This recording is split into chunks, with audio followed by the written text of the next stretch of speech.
Especially for, well, you she's got a husband, so she can blame him. Oh. Yeah.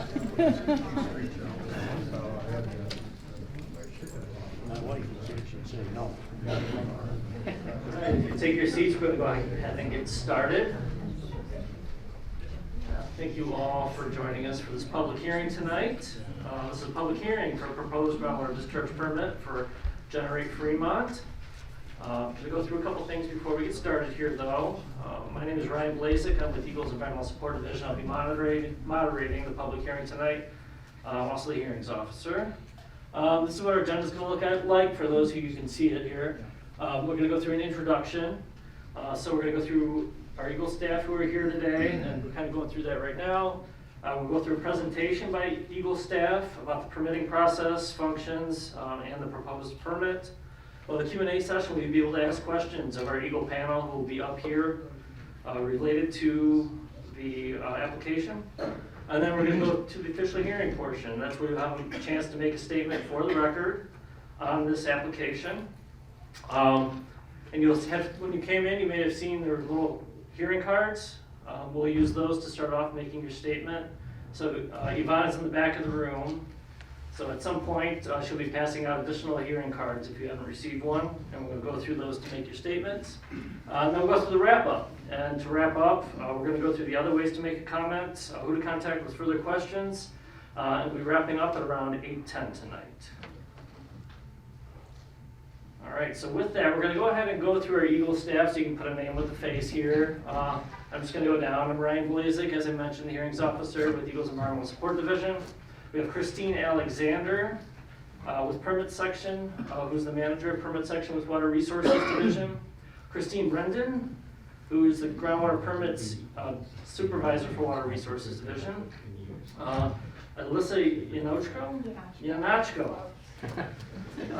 Who's Groundwater Permit Section, Water Resources Division, an engineer, also the permit writer for this permit. Angela Strong, with the Groundwater Permits Unit, a geologist with Water Resources Division. Vincent Josic, who's with Groundwater Permits Unit, who's a soil scientist. Amanda St. Moore, who is a compliance staff with Water Resources Division with the Grand Rapids District Office. We have Fred Sellers, who is a district supervisor with Materials Management Division out of the Grand Rapids District Office. And we have Abhi Mudugandhi. Abhi is the Sustainable Materials Management Unit engineer with the Materials Management Division.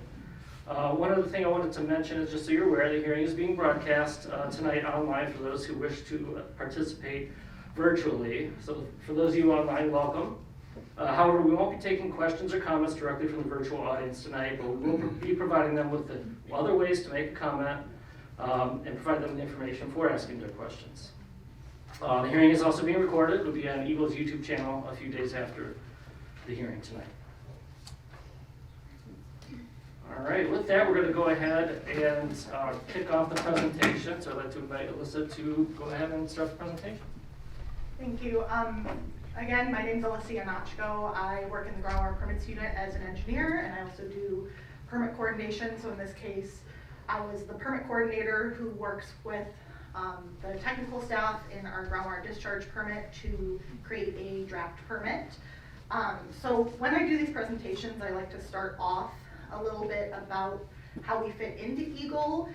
And there's over 1,000 staff within Eagle, and so we're really just one portion of the whole department. Eagle's job is to protect Michigan's environment and public health by managing air, water, land, and energy resources. And so WRD implements the programs that all work to protect the waters of the state. So within Eagle, we're in Water Resources Division. Water Resources ensures Michigan's waters are safe and clean for things like drinking, recreation, fishing, and just a general healthy aquatic ecosystem. We administer programs from anywhere from our groundwater discharge permits program to other water resources programs like wetlands. Within the division, we're in permit section. Permit section issues all wastewater discharge permits in the state. So that includes surface water permits, or you might know it as the National Pollutant Discharge Elimination System, or NPDES, or the groundwater discharge program, which is just known as the groundwater discharge program. But we in particular operate only under state law, so there's no federal program for a groundwater discharge program. It's only the state. And then within the section, we're in groundwater permits unit, which issues all the groundwater discharge permits for the state. So I also like to go over a little bit about why our permits are so important. When the groundwater permits unit issues permits, we look at protecting all waters of the state. So that includes surface water. Whatever goes into the groundwater can and will vent to surface water. So all the waters are connected. So we're looking also at surface water protections for things like recreation and wildlife and healthy ecosystems. And we look at groundwater for drinking water protection. The groundwater is used for a lot of drinking water in Michigan. There's over 2.6 million Michiganders that use drinking water as their sole source, or I'm sorry, groundwater is their sole source of drinking water, and that equates to over 1 million private drinking water wells. So you heard me mention this is a state-run program. So in particular, we operate under the Natural Resources Environmental Protection Act, or NREPRA. In particular, we operate under Part 31, Water Resources Protection. And then promulgated pursuant to Part 31, there's a variety of other rules. You'll often hear us bring up the Part 22 rules, which is specifically for groundwater quality. But we also touch other rules throughout our regulations, including things like Part 21. The Part 21 rules, which cover general administrative actions for us, as well as things like the Part 4 water quality standards. And so generally, when we're looking at a groundwater discharge permit, there's a couple different components. The permit is required for any sort of discharge to the ground in the state of Michigan. So whether that be a wastewater treatment plant, a food processor, or in this case, the digester, a permit would be required for any of those discharges if they are to the ground. Groundwater permits are written to be protective of, again, both groundwater and surface water quality through the means of effluent limitations, monitoring requirements, or any other conditions that we might deem necessary to control the discharge of pollutants. And then permits are enforced throughout submitted reporting and regular compliance inspections throughout the state. And then overview of the general permit process. So when we issue a permit, it's effective for a maximum of 5 years. So every time a permit comes up for reissuance, we reevaluate it through similar means to the original issuance, with the addition of things like their effluent sampling through digital monitoring reports. We look at their flows and wastewater characterization, and then continue to look at other things that may have accrued throughout the permit cycle, such as violations or compliance inspections. And then we also redo, our technical staff will complete reviews again for the facility. So moving on to the application we're here to speak about, the digester, or Fremont digester is an anaerobic digester that accepts a variety of things such as food waste, food byproducts, or wastewater treatment system residuals. Those items are broken down to create biogas that can be used to create electricity. But during this process, byproduct called digestate in this case, you'll sometimes hear supernate as another common name. It's essentially the leftover material that cannot be used during the digestion process. So in the case of Generate Fremont, digestate is stored in 2 lagoons and then is land applied to multiple fields throughout Oceana, Muskegon, and Nuevo counties. And they apply anywhere from 1 to 3 applications per year, depending on the type of crop. If it's corn, they may apply only once. If it's hay, they may apply up to 3 times.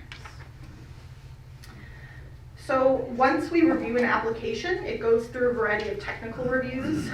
The first one that I'm going to talk about is our soil scientist review. So they look at primarily 2 items. The first of those being nutrient loading and crop uptake. So they're looking at things like how much nitrogen can the crop uptake, how much phosphorus, and what the potential loading is for that. And then the second factor is hydraulic loading. So we're looking at the types of soils, how much water can they actually take to make sure it doesn't create ponding or pooling. And then during their review, they set standards for the permit, including things like the method of application, the timing, the volume, or any other restriction they feel is necessary to protect groundwater quality. So in particular, if you have a copy of the draft permit in front of you, you can look at Part A2, and that kind of lays out some of the land application restrictions that our soil scientists recommended. Second is our geologist review. So again, they did a couple different things here. They did review the monitoring well data that was available for the wells around the existing lagoons.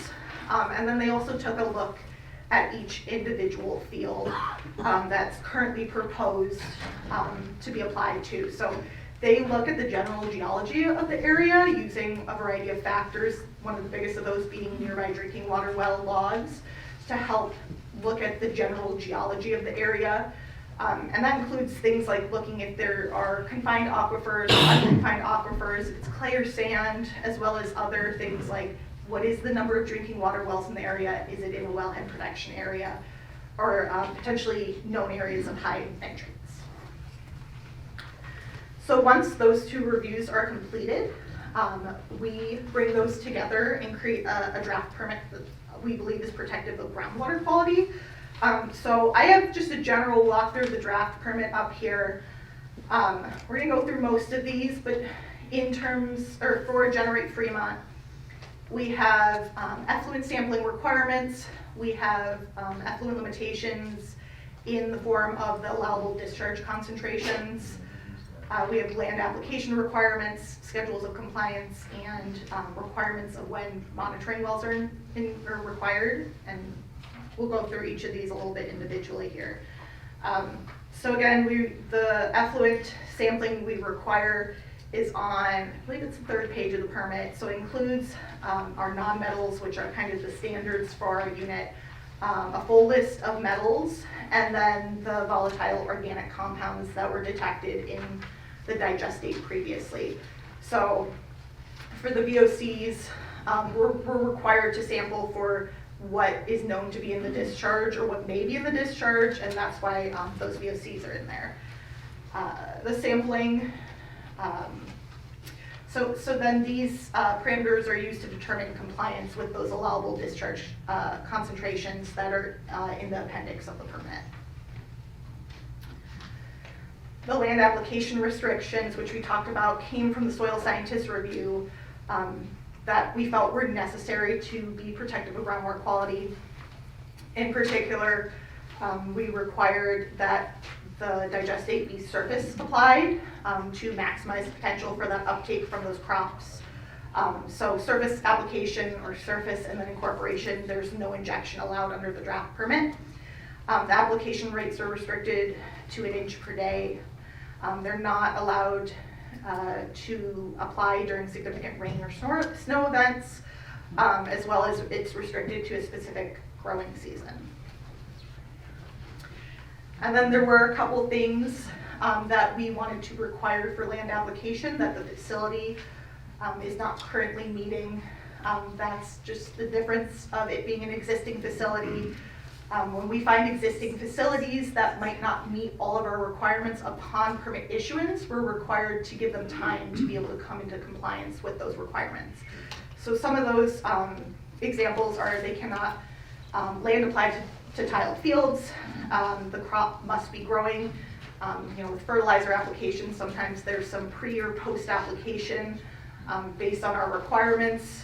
We don't want that occurring, and so they're going to have to change their operations to come to compliance with that, as well as a more restrictive growing season. And another one, which isn't under the title of Schedule of Compliance, is the pollutant minimization program, which there are some parameters within that allowable discharge concentration that they cannot currently meet based on our requirements.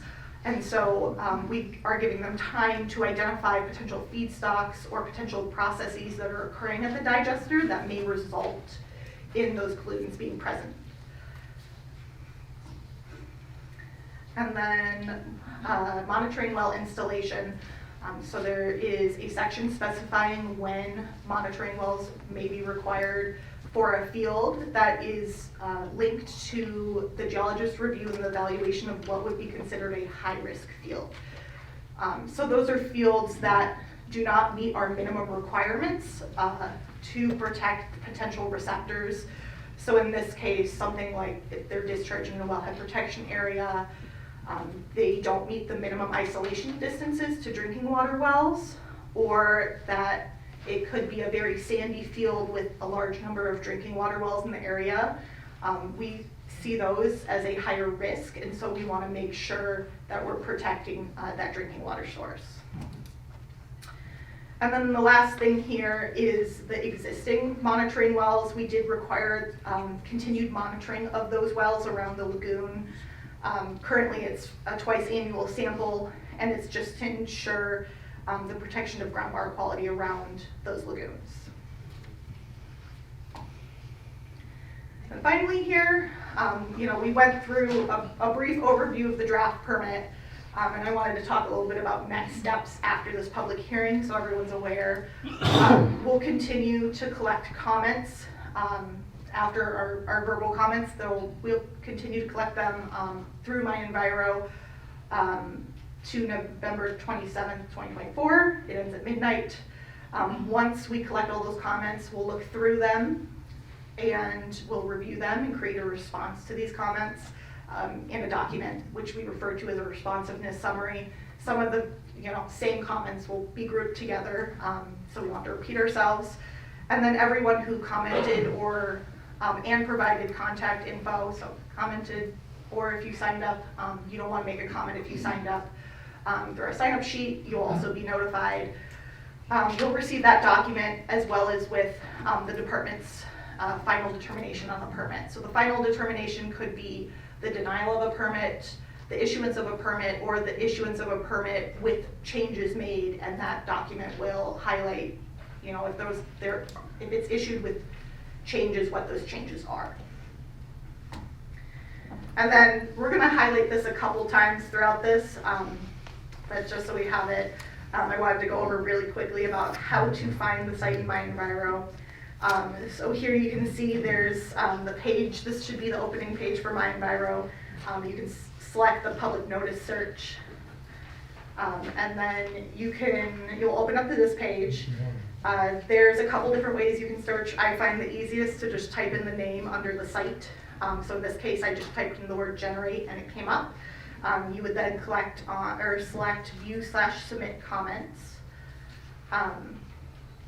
And there's a couple different tabs here. There's the document tab, which does have quite a few documents in it that were all either connected to the draft permit or with the application. But if you want to add a comment, you'd select on that tab, add comment, and then this would come up for you to fill in the required information and submit your comment. You can also attach Word documents or PDFs. If you guys have any issues finding any documents, my contact information is in here, as well as I'm happy to provide it. I can always send individual copies of the soil reviews or the draft permit if you have trouble finding that. I know there's quite a few documents in there. So that's it for my presentation. I think we're going to move on to the Q&A session after this. I found my contact information. So my contact information is up here. I think that's it. We can move on to the Q&A.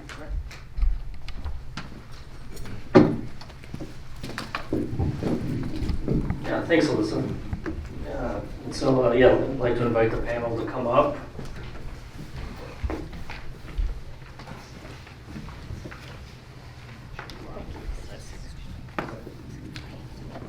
All right, so what I'll do is I'll run the mic around here. To anyone that has a question, you just raise your hand and I'll try to catch you.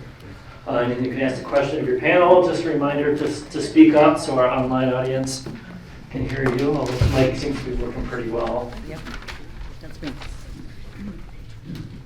Hello. So the permit calls for applications not to occur when there's a ½ inch of rain forecast. Tomorrow there's 1 to 2 inches of snow forecast, and they're spreading. So what is the process for monitoring to make sure that improper spreading isn't occurring?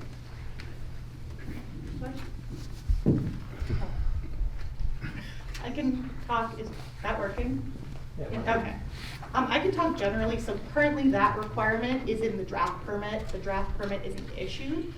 So they're currently not held to the requirements in the draft permit. I'll pass it over to Fred and he can talk about what their current requirements are. Is that better? Yeah, under their AUA. I think you had what was the last question you had? I'm so I sorry. wanted to know how you monitor. How we when monitor. I mean, are we leaving it up to the digestate owner to monitor themselves whether they should be spreading or not? So groundwater discharge permits are self-monitoring with frequent compliance inspections. So when our compliance staff go out to do an inspection, they'll check their records and things like that to ensure that they're keeping records and they're maintaining what they're supposed to be doing. If someone has a concern, they can always report it to our Keys line or to our compliance person. But generally, permits are self-monitoring. Fred, I don't know if you want to talk about the AUA. So currently under the AUA, the way it's written is, it's part, I think it's J, L. And basically it just says, company shall ensure that the material is not applied in a manner that adversely restricts soil permeability or causes ponding, pooling, or runoff in the area, and has requirements for slope limits. So that's basically it. So it can be raining so long as it's not pooling and ponding. And as far as the monitoring that is done on that, we would just, if we have a complaint, we come out and check it out. In addition, I encourage the digester to take pictures before they apply and after application.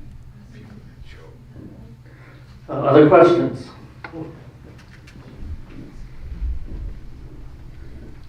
In the slides that you said that there were going to be no more than 3 applications per year, but then you kind of skipped over when it said something about if there were more than 3 applications per year in a different slide. I just wondered if they, and also in Appendix A in the permit, it says up to, it shows 5 applications per year. Yeah, so the one slide I highlighted with the 1 to 3 is what's currently proposed in their application.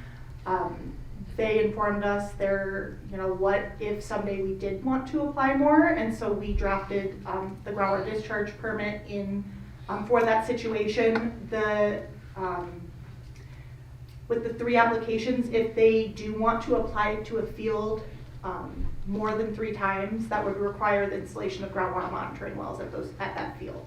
So that's another factor we looked into. The more frequent they're discharging there, the higher we consider it the higher risk fields.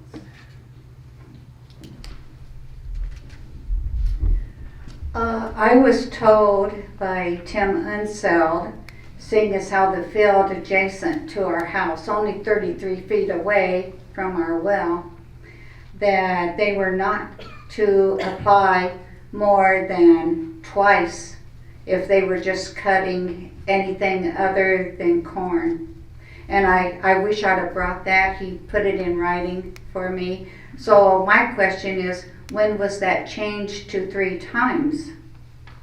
So again, what I'm highlighting is under their draft permit, proposed draft permit. So the document with the permit, that's not issued yet. So they do not yet have to abide by those requirements. That's what under the Water Resources Program, Water Resources Division were proposing that they would be required to do.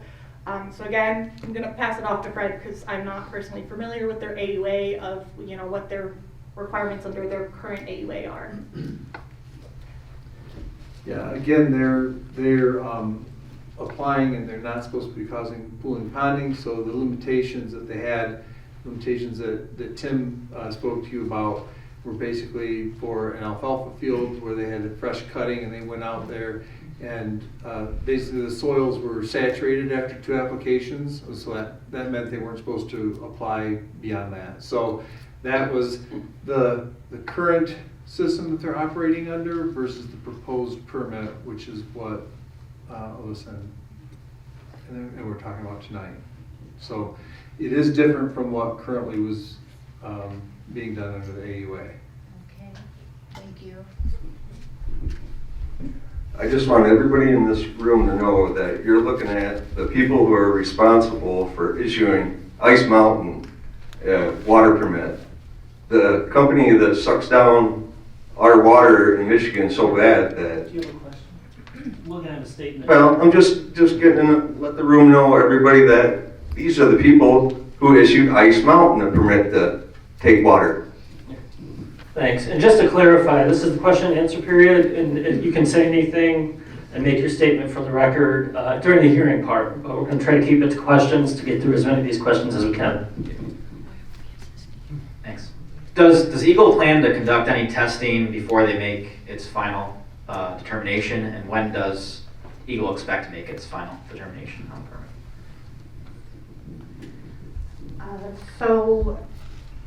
The final determination of the permit will be based on how fast we can get through the public comment. So we know the holidays are coming up here, people take time off. It'll take us a while to compile those comments and create a responsiveness summary for that. Chris, do you have a timeline for that? It's gonna take as long as it does for us to get through all the comments. Can you ask for clarification on testing what? Yeah, can we get clarification? What kind of testing are you referring to? Well, on the timeline, any ballpark would be appreciated. But in terms of testing, is there any testing, hydrogeological, PFAS, other testing? Okay. So we do test the digestate itself. They sample that twice a year, and they also sample monitoring wells that are around the lagoons. And since they're trying to close the lagoons right now, the lagoon levels have been drawn way down, and so they're trying to, they're going to be sampling more frequently than that to make sure that they get any kind of changes in the characterization of the material that's in there. The digester is no longer generating digestate because they're not operational, so this is just emptying the material that's in the lagoons. And they sample for a laundry list of chemicals that they talked about earlier, and it does include PFAS. They've only taken one sample. We split with them on that sample, and our samples were not exactly the same because they ran a different test than we did, but they are consistent. We are sampling again Friday. My geologist Kent is going out to the site, out to the lagoons to collect samples for PFAS again. And he's splitting with the facility. Good. Right, questions? How are they emptying the lagoons? I don't see anything going on at ponds. I'm sorry, what? They've been emptying them all summer. How do they empty them? Where are they going with the water? I don't see any tractors or nothing. They're applying it to fields where they can. That's not emptying ponds all summer. So during the summer months, when if they're applying to fields that have corn in it, they can't apply to the fields that have corn in it. So during the growing season, they're not applying. They'll apply to fields where they have alfalfa, but not fields. So the application is a lot slower in the summer months. So typically more applications being done in the spring prior to planting of the crops, and in the fall after the crops are taken out of the fields. Doesn't answer. I see a direct dump in 2 streams. What's the problem? That's what Relating to ponds? We had a complaint about potential discharge to the creek. That person's not here tonight, but what I remember from the emails that I read, he did not find any correlation from anything going from the lagoons to any streams. I think Kurt Huizinga, who was in Water Resources Division. On the screen earlier, it said something about no tiled fields. How can you know for sure that the fields that are getting the application aren't tiled? How can you, are you relying on the people that rent the ground, the people that own the ground, or how do you, because obviously in many cases the tiles are, and so many fields are tiled today because they need to be. So I didn't quite get that no tile field. So I guess I'll first start by saying the reason that we do not want them discharging to tile fields is because those tiles obviously go to a surface water body, which would then be a direct discharge to surface water. Our groundwater discharge permit does not authorize the discharge to surface water. That would be under an NPDES permit. And in terms of what we're relying on, to some degree, we are relying on them to report if those fields are tiled. I would say, through my time in our unit, that from an aerial, obviously we've asked more questions if we can see a nearby surface water to make sure those aren't tiled. And often from like a Google Earth aerial, you can tell that those fields are tiled.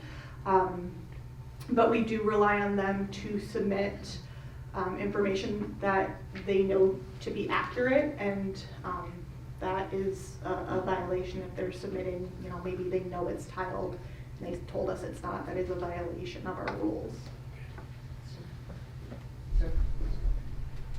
Can I make a request that you stop using pronouns and start using who you're talking about? Because I don't know if you're talking about the landowner, the land renter, Eagle, the geologist. When you use them or they, it's impossible to know who you're talking about. Okay, yeah, Thank you. Okay, you said that they can't be a tiled field. Is that on a pre-existing? Is that their permit now, or is that something, because I know of 3 fields that are tiled that have been flooded right around my farm. So that's not a current, and again, I'll pass off to Fred to talk about what the requirements under the AUA are, but for the proposed permit, it is included in a schedule, because I think our understanding, WRD's understanding was that's not currently a requirement under their AUA, so we needed to provide them time to be able to change our operation for them to those tile fields, so it is under a schedule. So Fred, I don't know if you want to talk about the AUA. Yes. I don't recall off the top of my head whether the AUA specifically addresses tiled fields. I'm gonna continue looking through it. I thought that they were not supposed to, but I don't recall that specific restriction in the AUA. But I'll look through it and I'll clarify that. I was wondering, when reviewing the well logs and the number of wells and as well as the geology of the soils located in all the fields, did Eagle staff go out to these locations in person or only use resources online to collect this data? My major concern with this is that many of the wells in the area are not recorded on WellLogic, mine being one of those, and I'm surrounded by fields. So I'm concerned about the number of wells that are recorded as being impacted not being accurate and correct. And I do have a second question after. No, I did not go out and visit the fields in person. I used online resources to do my evaluation. Okay.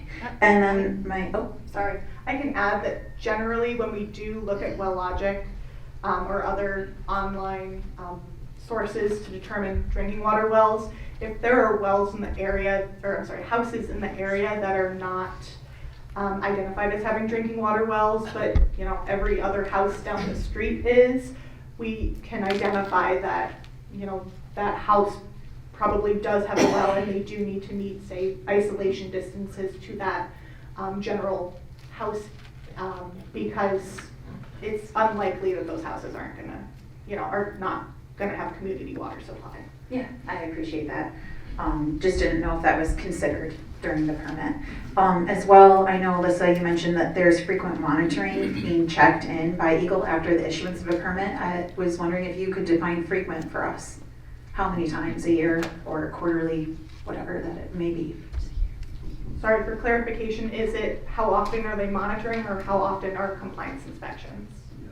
How often are your client compliance inspections? Amanda, I'm gonna pass that one off to you. Sure.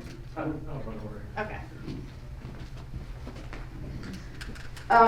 The division, the Water Resources Division, does have a standard for the number of inspections that would be performed, and it's according to the facility and permit type. This one would generally fall under 2 comprehensive evaluation inspections every 5 years. With that being said, we get monthly reports from the permitted facilities that can be looked at any time. We also do just kind of pop in reconnaissance inspections at times and follow up on any complaints that we get. And then just to clarify, that's the minimum number. Correct. All right. Other questions? Thank you for having the guts to be up there. Please define what 1 inch disposal means. And the permit says 1 inch per application event. Application event is defined as land application location that has received digestate in a 24-hour period. What does 1 inch mean? And more importantly, let's pretend this draft permit is issued, including that language. Can you please explain how that's going to be enforced? When an inspector goes out on their scheduled inspection or looking at the documents, how are you going to enforce, what does it even mean, 1 inch per application event? Which, as you said up there in the slide, means basically they can discharge 1 inch per day. Not living in gallons per acre, gallons per day, it's 1 inch per day. Please define how that's going to be enforced. Vince, I'm gonna pass on to you to define 1 inch per day, and if you want, I can take on the how we enforce that, but you're right.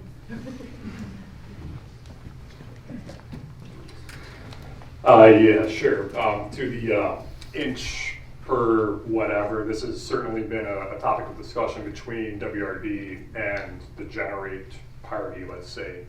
Our concern with it defining 1 inch per acre, obviously a lot of people in this room, I'm going to assume, know what we mean by 1 inch per acre. However, the issues sometimes come in when we might be faced by the permitted party saying, oh, I can't even apply to an acre for this day. We got out in the field, maybe the field's too swamped, we didn't realize it, so we can only do a 1/2 acre.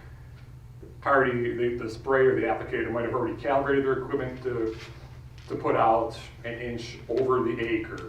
And they might say, well, we were calibrated to that, we only got 1/2 acre, 1/2 inch, but we're not gonna haul all this liquid back. So we just dumped it over that 1/2 inch. So we were saying 1 inch over whatever area you were able to get to.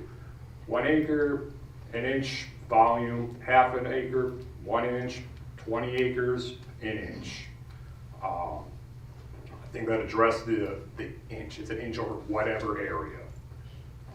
And as far as the check on that, they should be filling out logs, how much volume they apply to whatever field. So let's say it's a 23.7 acre field. You take the 1 inch, you calculate it out to the spreadable acreage. It's, in my opinion, because I do it all day, it's a simple equation to figure out the gallons. You check their spreading logs. Does it add up? Yes, they comply. If not, it's a violation. I think that addressed both those questions as far as what's an inch and the volume. Was there another part that you were going to answer, Alyssa? No, I was gonna, mention the logs and the review of them, so. Maybe speak up a little bit. All right. All right, head someone over here. Hi. Hi. Oops, I'm awake. I usually don't hold it close enough. I have a comment and a question. The comment is, I'm picking up and I share the sentiment that this proposed draft permit, is heavily reliant on the honor system. And I've had discussions with Eagle before regarding other things. Hi, Christine. And I learned that an assumption is, made that the permittee will follow the rules. I'm not sure that people are very reassured about that, given the history of the Fremont Regional Digester. So that's my comment. And then my question is, Fremont, or Generate Upcycle, when they acquired the facility, introduced depackaged industrial food waste. Not to add to the concerns of the people in this room, but there's mounting evidence that microplastics and nanoplastics, PFAS is a concern, but microplastics and nanoplastics are a concern, and these are not something we want in our soil, getting into our food and farm system. In fact, the University of Vermont did a study and just, a review, and microplastics are ubiquitous in depackaged food waste, and they were so concerned that they actually issued a moratorium legislation. They enacted legislation that issued a moratorium on certifying new depackaging facilities. So if you could address the microplastics and nanoplastics concern. Thank you. So I guess what I can say about that is currently Michigan does not have any regulations on microplastics. Our emerging pollutants section, which is housed in Water Resources Division, did just hire someone to look into microplastics, but currently in terms of like a groundwater discharge permit, there are no requirements. Chris, I don't know if you have anything to add on that. I don't. All right, thanks. Ryan, I'd like to address the question about the tile fields, if I could go back to that. So looking through the AUA, we don't expressly say that they can't apply to tile fields. What we do have in the AUA is a requirement for depth to groundwater to be at least 30 inches below the surface of the soil at the time of application, realizing that groundwater depth can fluctuate. And then it also prohibits direct discharges. So a tiled field would be basically a direct discharge, and if the tiles are below, are less than 30 inches from the soil. And I know when they were applying to some fields, I'm bad with the time, but we had some questions about that 30 inches, meeting the 30 inches of isolation between the groundwater level. And we took some samples, and I'm pretty sure that we sampled a drain that was in the area. I don't remember the field, but I'm going to check with my geologist, Kent, that was out there collecting those samples, and I'll see if I can make sure we get that into the responsiveness summary. And if you give me your name afterwards, I'll happily give it to you directly. Yeah, thanks, Fred. All right, also just a reminder, if you have comments, please save those for the hearing part so we can capture those comments for the record officially. Thank you. Hi, Alyssa. Thank you for putting up with all of us. I caught in your presentation that there are some parameters that they're currently not meeting for the proposed permit. May we learn what those parameters are? I wish I could go back to the slide. What slide do you want? Can I go? Oh, you know what? Never mind. It's not in here. So in particular, under the Part 22 rules, there are a couple parameters that are very specific about what the requirement is for those limitations. So in particular, I believe it's total aluminum, total iron, total manganese, and then sodium and chloride. Thank you. I think I got it though. So in particular, because those are set as a hard standard in our rule, those are consistently required no matter how many applications they make, whether it be one, whether they be 5. And I believe in particular, those are the parameters that they will have issues meeting currently. I'd like to add sulfate to that as well. Sulfate as well. And I can take a look for you. I don't know, I don't have the data in front of me. I do remember those in particular, but I can always give you a full list once I can take a look at that data again.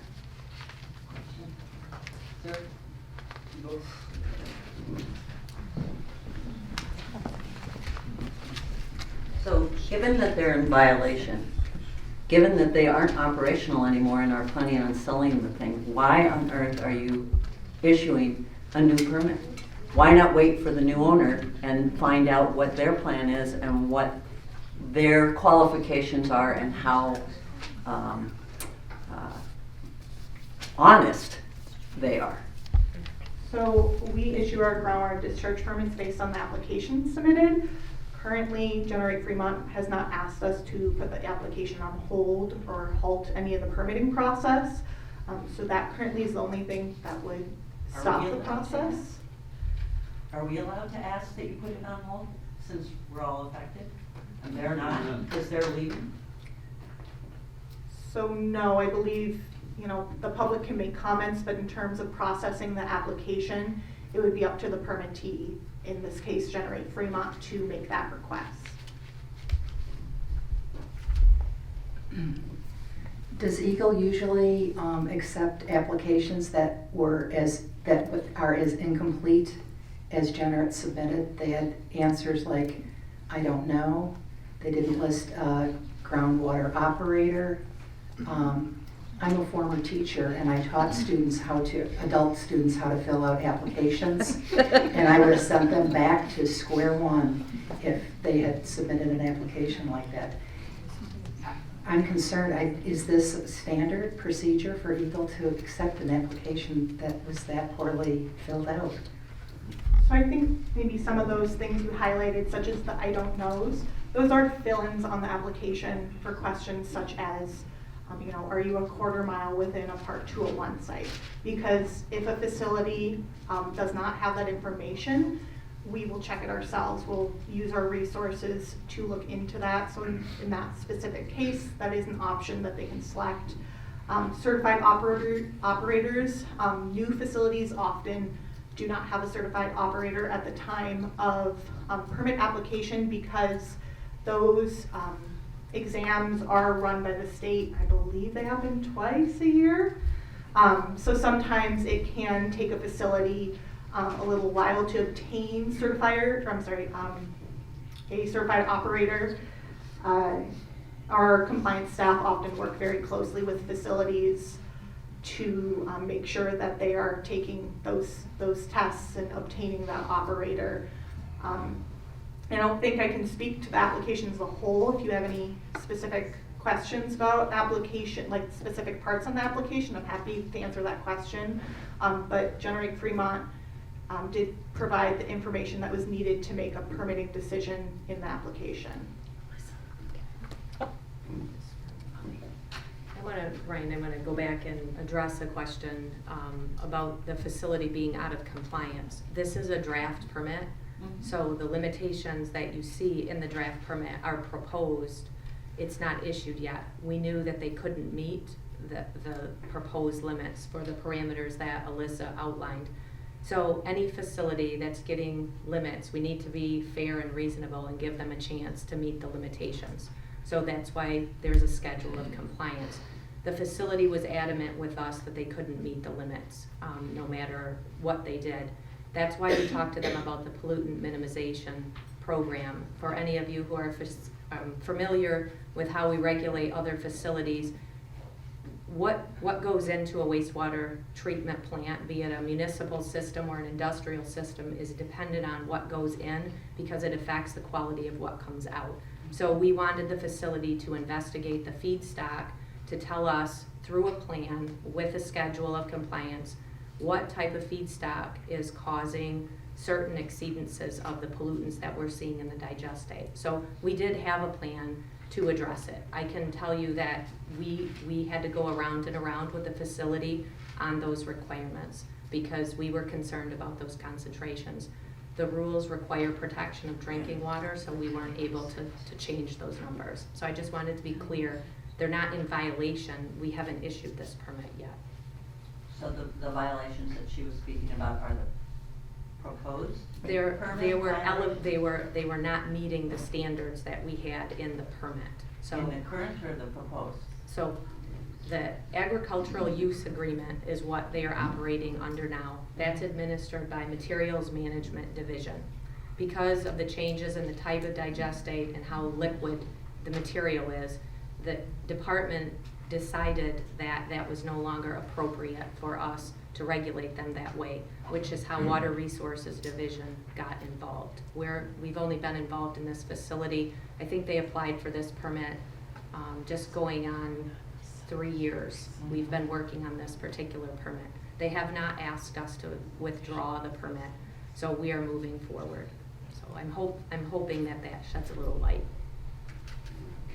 I was hoping Eagle could clarify how samples are collected from the digester to quantify digestate sampling. Are samples collected from each tank? Are they only collected from the lagoon? If they're collected only from the lagoon, is the digestate collected from the top or is it collected from the substrates at the bottom where PFAS are known to accumulate and other analytes? So they collect the samples from the lagoon themselves and they collect from different striations in the lagoon using a baler or a ladle. Do they submit it, do they submit the samples as composite samples then, so it only qualifies as one sample? Yes. Thanks. Other questions? We are going to go to 7 o'clock for questions, so if anybody hasn't asked one, I'd like to try to make sure everybody gets at least one question asked.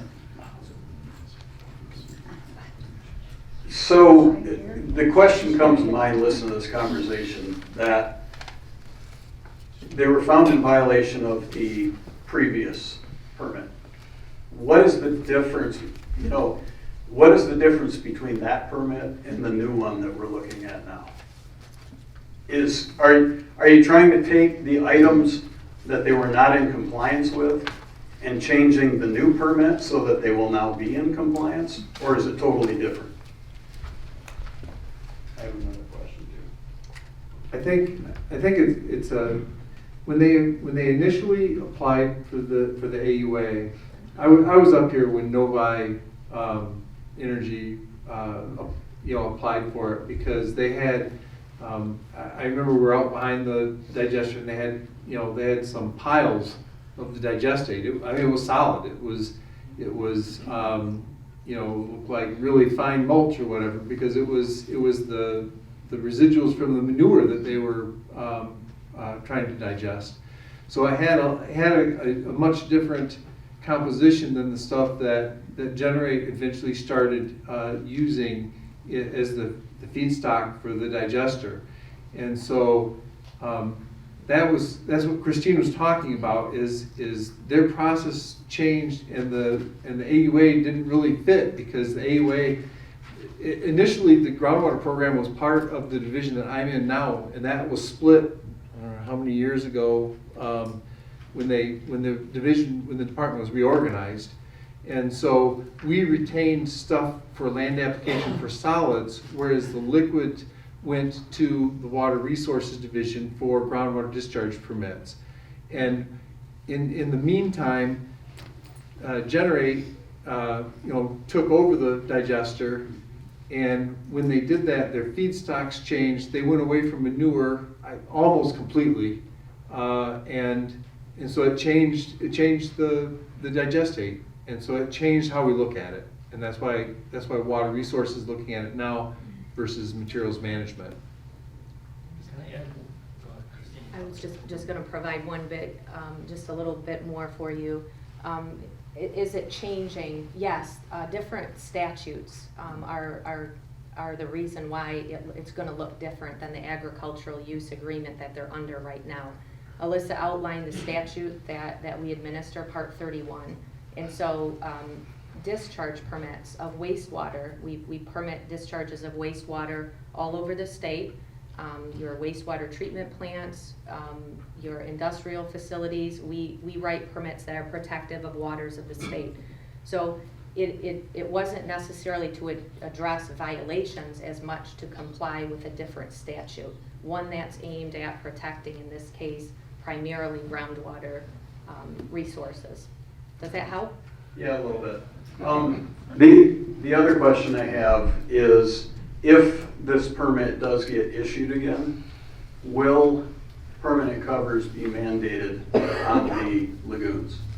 I don't see anything in this proposal that says anything about permanent covers. Not sure we can answer that question right now. The history-wise, Fred, maybe you know the covers were odor related? Yeah, the covers were odor related, and the covers ultimately did help. It was a little late, but currently they're looking to close the lagoons. So they're gonna.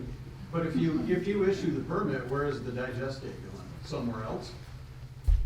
I am not certain about that answer. Yeah, somewhere. I can answer. You know, I think that a lot of people are aware that maybe there's been some talk about, you know, closing the lagoons. The way that the draft permit is currently written is based on the most up-to-date application we have. So because we have not received an updated application saying, you know, the lagoons might not be included in their process, that's why they're still within the draft permit, will be in the draft permit unless the facility requests and submits an updated application to indicate that they will not be included in the process. I think the other thing I was going to address is our permits do still require, under Part 22 rules, that they do not create nuisance conditions, which includes odors. In particular, the permit, again, like Chris says, maybe we can't address right now. It doesn't necessarily address specifically covers, but it does prohibit them causing nuisance conditions. All right, thanks. We have time for 2 more questions before we have to move on to making statements. If we don't get to your question, Alyssa's contact information is up there. Please take a photo or take it down, or you can ask her at another time. Hi. Could you clarify Generate's current permit status? Are they operating under Novi's original agricultural use agreement, or are they operating under a consent order that was imposed with fines due to their violations of the AUA? They're operating under the AUA. And what happened to The consent order, they pay fines and penalties. I think they're out of the consent order at this point. I think that has been terminated, and they're operating under the AUA. The last question. Put your hand up higher, Jared. I have 3 questions. Lagoons, because lagoons it is in here. If they're going to be removed, where are they going to go? And if the new lagoons are going in, how are you going to monitor wells that are already bad? That's one question. Let's start there. So I guess the disposal of the current lagoons, I'm going to pass back to Fred because that is under their currently extended AUA. In terms of the situation of if there were new lagoons installed, we would certainly have to address that under our reviews. Again, the draft permit is currently written based on the application we have, which is for those existing lagoons. If they were to, say, remove them and install new lagoons, we would have to address that either through them updating their application, or if the permit had been issued, it would be a permit modification request. But if they were to change things based on what they submitted in their current application, they would have to notify us and we would have to review that information. Thank you. Fred don't have to answer anything. It's about the monitoring wells. Because if you're gonna let them use the lagoons, how are you gonna monitor those lagoons with bad wells already? Right, so Angela, I don't know if you want to address this, but I think generally we would have to know, how was the well, or I'm sorry, how was the lagoon removed? Did it impact those wells? Did they close and plug those wells? Because then, that would obviously affect what our requirements would be. Under the Part 22 rules, there are requirements for how lagoons are lined.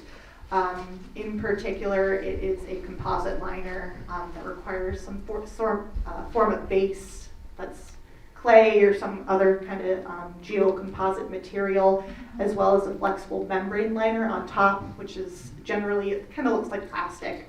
But that, if the lagoons are lined to those requirements, we do not expect there to be any impacts to groundwater quality from those lagoons, and that's consistent throughout all groundwater permits in the state and PDS lagoons as well. Okay, it's not an answer, but that's okay.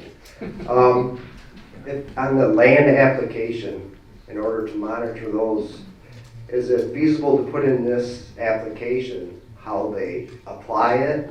That means their equipment be equipped with GPS and monitoring systems to record to the cloud so you know exactly what they're doing?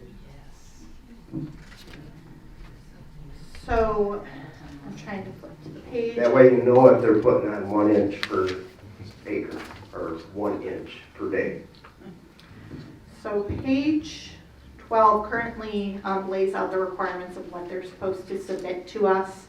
And that includes things like where it is being applied, the acreage applied to, the quantities in gallons. Again, I think this has come up multiple times that our permits are reliant on self-reporting data, and in that case, that is part of that self-reporting data, and that's consistent throughout the state for all groundwater discharge permits.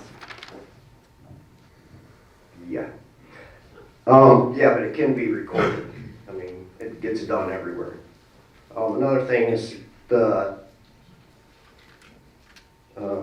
design requirements on B1 in your permit for discharge authorization by the wells. Is there going to be a map and people told about if their well is type 1, type 2B, and how far they got to be away from their well? I mean, in the AUA, excuse me, I have a map of theirs, and it's supposed to be 500 feet from a domestic well. So they will be required to submit maps of each field that are contained within what we call our discharge management plan. That again is a document we use for multiple facilities throughout the state, a similar document for each facility that lays out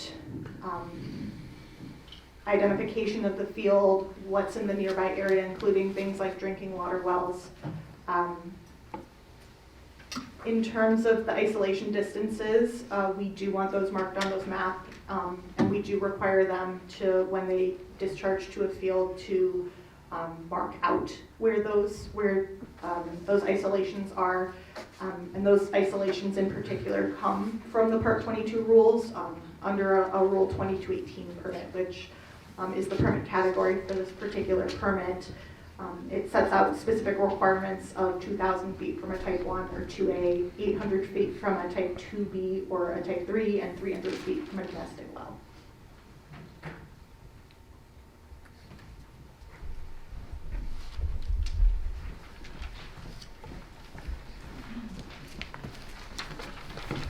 Thanks, Alyssa. All right, we are going to move on. Yes, first off, thank you for all your questions. Thanks for our panel for answering those questions. This time we're going to need to move on to the part of the evening where you have an opportunity to make a comment. Thanks for holding on to those so that we can have them for the hearing portion of tonight. All right, and to get started, I'm going to I have a hearing statement to read. This is kind of lengthy, but this will open the hearing for us to make your statements. And I have a list of cards with me of people who would like to make statements tonight, and we'll read those in order. But to start, get a little background. This public hearing will be used to take comments on the proposed groundwater discharge permit for the discharge of digestate to the ground from Generate Fremont Digester LLC.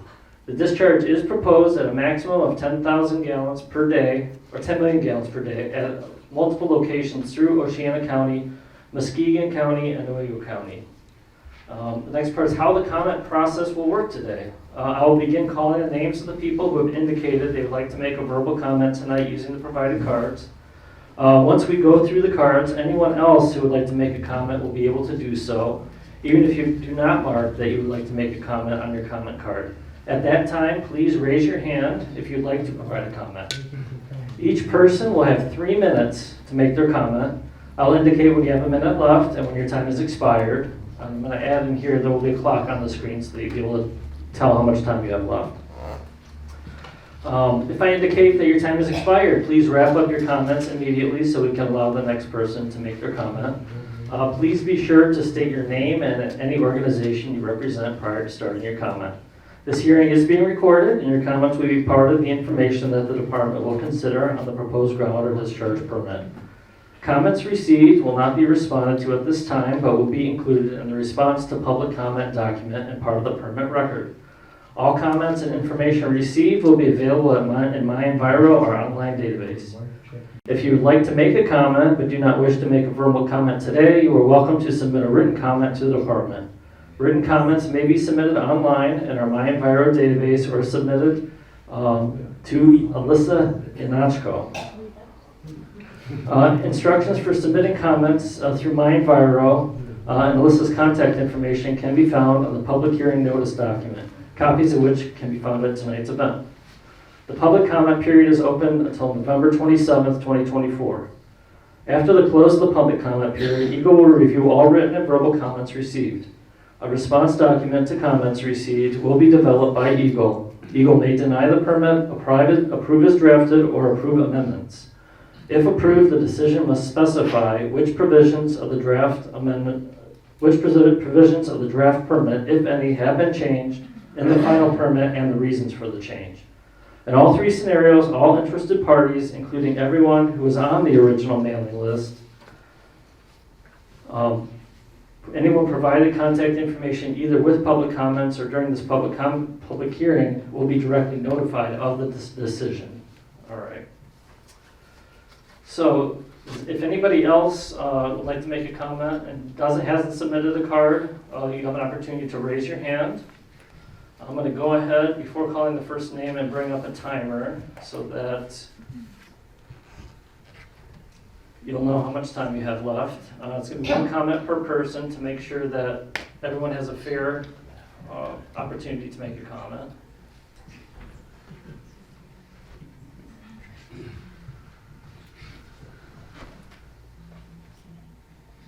All right, and there's your timer. All right, so the way we're going to do this, you'll see a microphone at the front of the room. I'll call your name. Please come up. The timer will start once you start your comment. I'll let you know when you have about a minute left, and then when your time is up, we'll go on to the next person. All right, so first up is Alexa Chapman. So Alexa, you're invited to come up and begin your comment.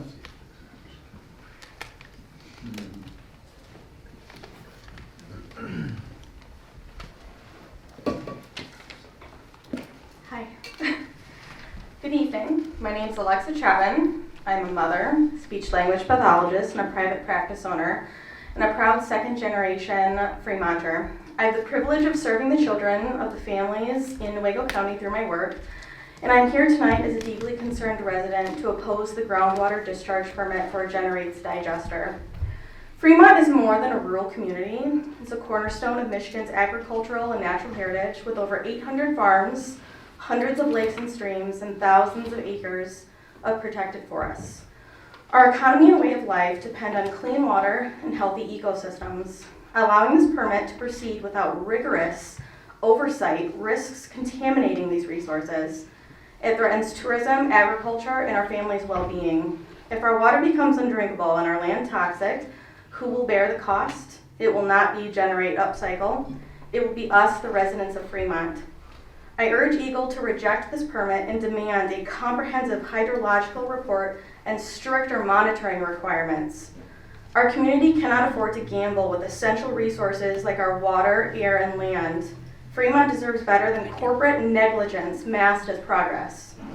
As someone who has worked with children impacted by the Flint water crisis, I've witnessed the devastating lifelong consequences of environmental negligence.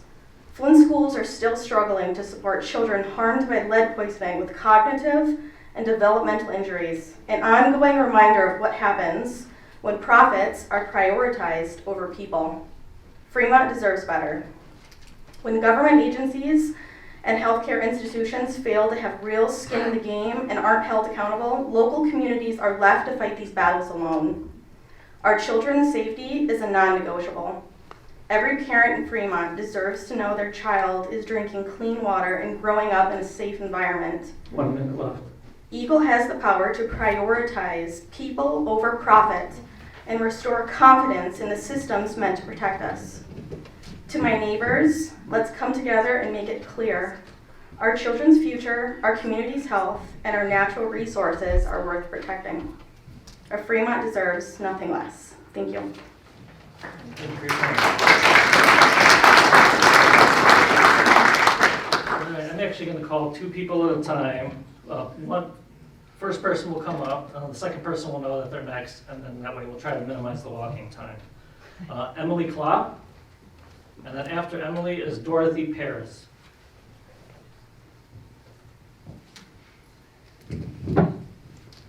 And I should mention, if you run out of time making your comment, we are going to provide the other ways to make a comment at the end of tonight's hearing.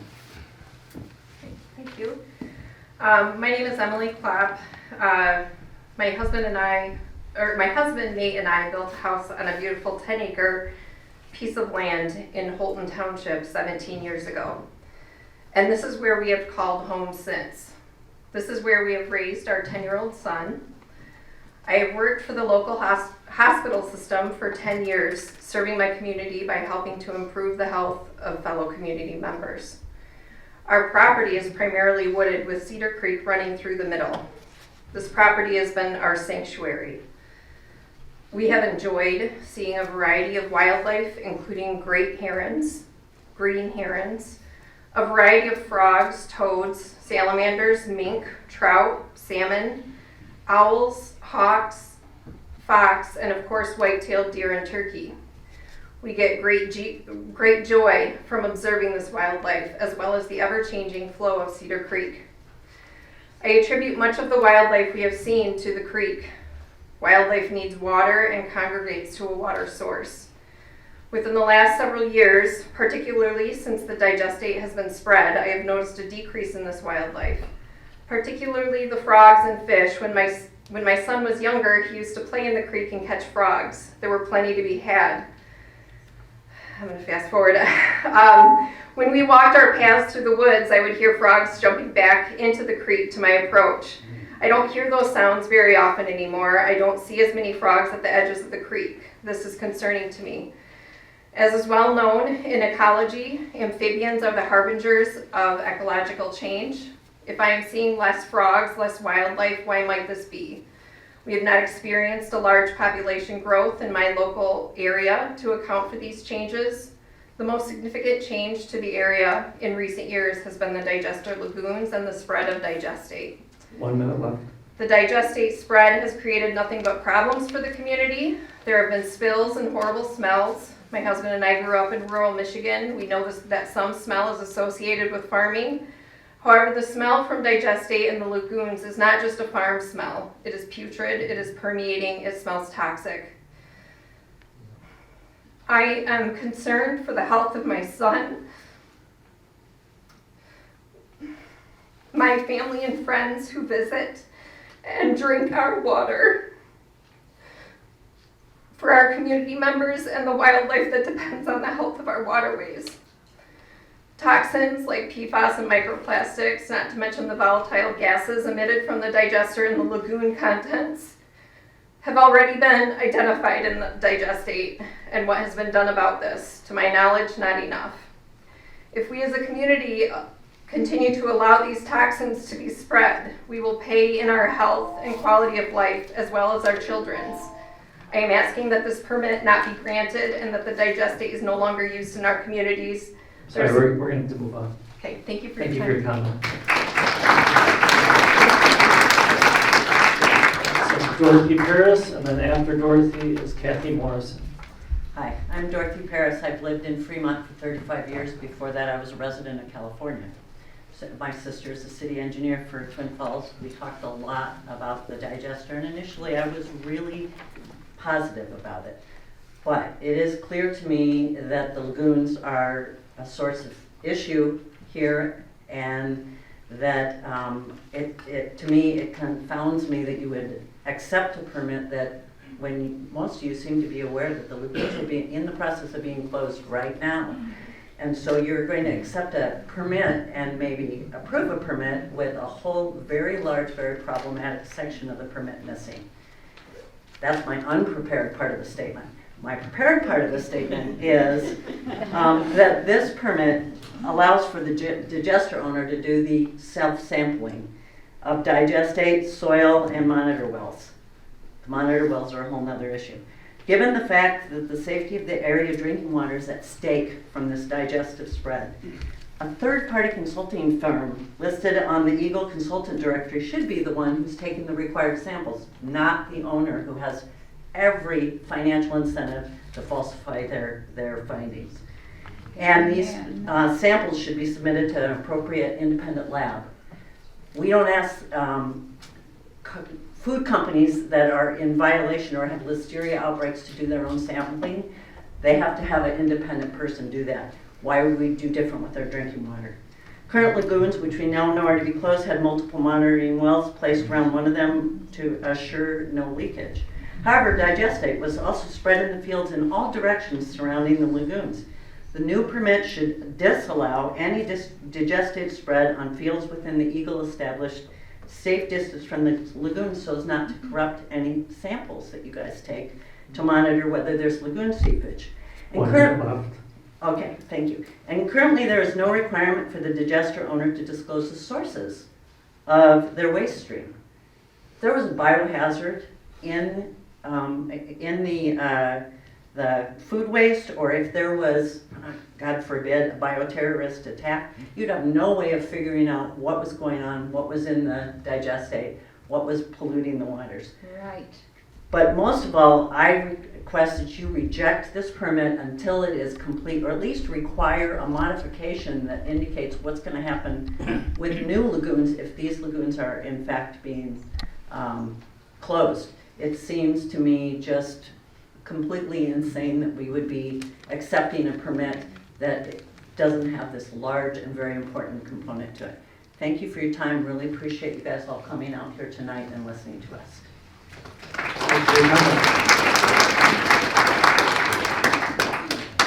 Hi, my name is Kathy Morrison. I'm a farmer, a former teacher and a farmer in the Fremont and Holden area. As written, this permit will not assure our community that our children and grandchildren will be left with the precious legacies of productive soil, safe drinking water, clean creeks, rivers, and lakes. Our farm received a 9-sentence letter from Generate in 2019. They used the word organic 9 times.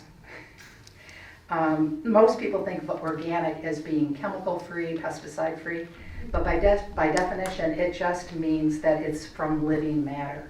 So in theory, a digester owner could take something soaked in Agent Orange, put it into a digester, and boom, out comes organic fertilizer. And this is like biogas industry tactic 101. This is not just here. I hear this from people who live near digesters all over the US and even in other countries. So because of this, the current application says that they have over 300 fields that they've signed contracts with the landowners. So new contracts need to be entered into with whoever ends up with this digester. So the old agreements need to be destroyed so that there are no agreements until a new owner is in charge. The likely presence of PFAS and microplastics should be disclosed, as well as an entire chemical analysis be provided to the landowners that enter into these agreements. They have the right to know what's in the digestate, because the new digester owner, much like the old one, will probably just tell them about the nitrogen, the phosphorus, and the potassium, but not about what else is in that digestate.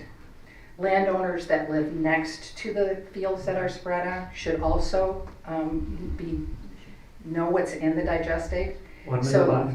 they should get certified letters sent each year with Eagle template language, including a definition of digestate as wastewater from a biogas facility, a copy of that same chemical analysis, the required setback distance from their well so they know if their well is being protected. And they should have the phone numbers of contact people like the digester owner, Eagle staff that they can ask questions of, and the polluting emergency alerting system hotline so they can report witnessed accidents. This groundwater permit will be a blueprint for food waste digester permits in our state. The biogas industry is ready to pounce on states with weak environmental regulations. They're watching us tonight. Eagle must allow zero wiggle room for this industry to turn rural America, Sorry, we're gonna have to move on to the next person. rural Michigan into their dumpster.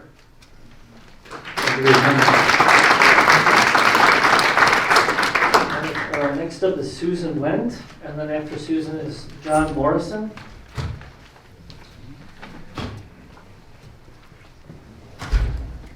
Hi, my name is Robin Alexson. I am signed up, but Susan left, and she left her statement with me. This digest has been sampled and tested many times, yet this permit has carved out special allowances to have higher than usual limits for many of the chemicals it consistently exceeds. Both Eagle's own geology studies showed high levels of aluminum, ammonia, chloride, cyanide, iron, manganese, sodium, nitrogen, and phosphorus. The application for this permit required a feasibility of alternative study, but Generate instead provided a 2-sentence study. I'd say we can cross that study off the list and skip right to whether the permit allowing for higher than standard toxins will protect public health, safety, welfare, and protect our natural resources. It's highly unlikely right now that Eagle is being protective of us by allowing deviations from the standards. In fact, according to the state's own rules, concentrations of aluminum, iron, manganese, and sulfates are never supposed to exceed standard levels. The digestate has consistently tested high for most of these potential toxins. In fact, aluminum in the digestate has at times been 146 times the allowable discharge concentrations. Aluminum is linked to many neurological diseases and is particularly a risk for developing infants and children. However, if these toxin levels are high, the permit allows for a source evaluation and reduction plan, then a corrective action plan, and finally a schedule of compliance for discharge conditions. The total timeline on all these corrective actions is 5 years. So the digestate could, in reality, be spreading for 5 years before it ever ends up meeting the safe standards set by the state. This digestate will be spread near our drinking water. It will be spread where it can run off into lakes and streams. It can be spread where it will build up in area soils, eventually compromising the health of area farmland. This is an outrage. Many of us here are asking you to deny this permit. Thank you.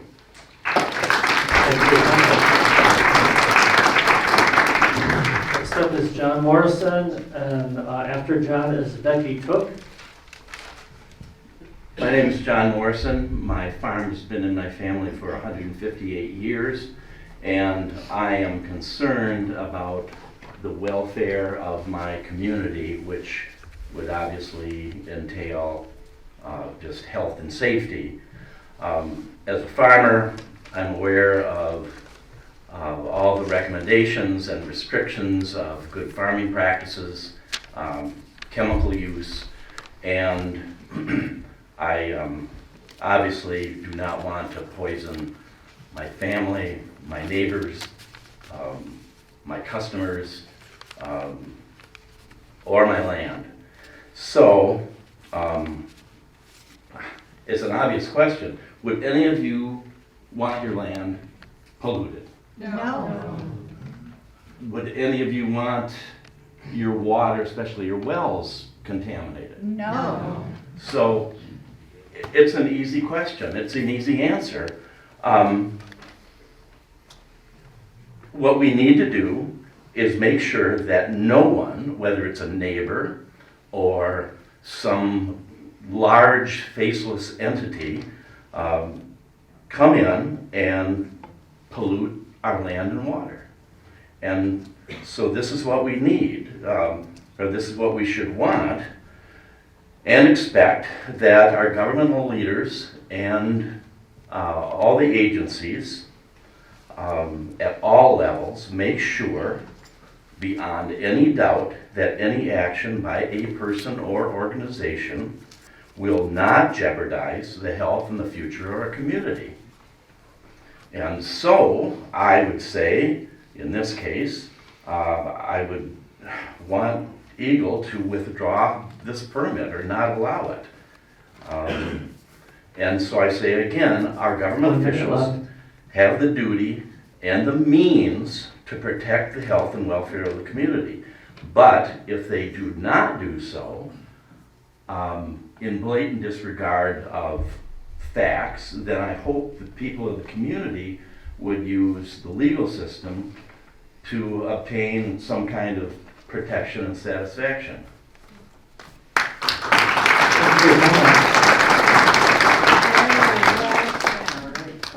Becky Took, and after Becky is Carrie LeSueur. Hi, I'm Becky Took, and I live in Fremont, Michigan. I raised my family here, and I want to talk a little bit about the nitrate in the digestate. The Eagle geologist report created for the groundwater discharge permit relied on nitrate maps made using samples taken between 1983 and 2003. Since then, the creation of those maps, that creation of the maps, hundreds of millions of gallons of both manure and biogas waste water have been spread near the area wells, greatly increasing the risk of nitrate contamination. We deserve better from Eagle than outdated data. Eagle and Generate's own lab reports prove that the digestate has excessively high levels of nitrogen that can lead to nitrate-contaminated wells. High nitrates in drinking water can cause a multitude of health concerns, including, disturbingly, that high levels of nitrate are most serious in infants. Those high levels can reduce the blood's ability to carry oxygen, causing the baby to appear blue. They can also cause rapid heartbeat, shortness of breath, nausea, diarrhea, lethargy, loss of consciousness, seizures, and even death. Thousands of people rely on private wells for their drinking water in the three-county area where the digestate has been spread. Their water quality matters, as does the water quality of their children and their grandchildren. Fremont is the home of Gerber baby food. The company's motto is anything for baby. Please do everything for baby and withdraw the permit to spread digestate. It holds no assurance that it will protect the people of our area from the threat of nitrate polluted drinking water. 1 minute left. And just as a little aside, it really bothers me that even if you know that something is bad about what is in the old permit, you can't stop it. They are allowed to continue with doing what's wrong until the new permit takes effect. That really bothers me. They should be stopped right away. Thank you. All right, next up is Carrie Lesueur, and then after Carrie is Thomas DeVue. Sorry if I'm mispronouncing any of your names. Thank you for being here. I'm Carrie Lesueur, Legal Director at For Love of Water, a Traverse City nonprofit that works to protect water quality, access, and affordability in the Great Lakes Basin. Concerned local residents asked us to review the Fremont Digester Draft Groundwater Discharge Permit. I drafted the coalition comments you received. The Michigan Administrative Code spells out what's required in an application for a groundwater discharge permit. Tonight, I'd like to talk about just one of many requirements, an evaluation of the feasibility of alternatives to discharge to the groundwater. Feasibility includes the practical ability to implement the alternative and a comparison of the cost of the alternative to its benefits. The rule requires an analysis including at least minimizing the volume and toxicity of the wastewater, recycling wastewater, connecting to a municipal sanitary sewer system, and discharging to surface water. Alternatives must be considered for minimizing the volume and toxicity of wastewater, such as equipment or technology modifications, process or procedure modifications, reformulation or redesign of products, substitution of raw materials, improvements in housekeeping, maintenance, training, or inventory control. The rule also requires analysis of specific treatment methods for various pollutants identified in the Fremont Digester's digestate. This is the law. What did this community get from Generate? 2 sentences. We do not discharge to the groundwater. A feasibility of alternatives to discharging to the groundwater is not applicable. In other words, Generate did not provide the feasibility analysis required by 2 sections of the Michigan Administrative Code, and Eagle accepted the permit application without this analysis. This is more than a rules violation. It's a violation of the Michigan Environmental Protection Act, which implements the language in the Michigan Constitution. The Act says, in administrative licensing or other proceedings, and in any judicial review of such a proceeding, the alleged pollution, impairment, or destruction of the air, water, or other natural resources, or the public trust in these resources shall be determined, and conduct shall not be authorized or approved that has or is likely to have such an effect if there is a feasible and prudent alternative consistent with the reasonable requirements of the public health, safety, and welfare. Michigan case law recognizes Eagle's duty to perform adequate review and consider the range of feasible and prudent alternatives that would avoid or minimize environmental damage. The permit application as submitted by Generate is incomplete under Michigan regulations, common law, statutes, and even fails to uphold constitutional protections for natural resources. We at For Love of Water strongly urge Eagle to reject the application as incomplete and suspend any further consideration of a groundwater discharge permit for the Fremont Digester until a fully compliant permit application is submitted. Thank you for your time and consideration.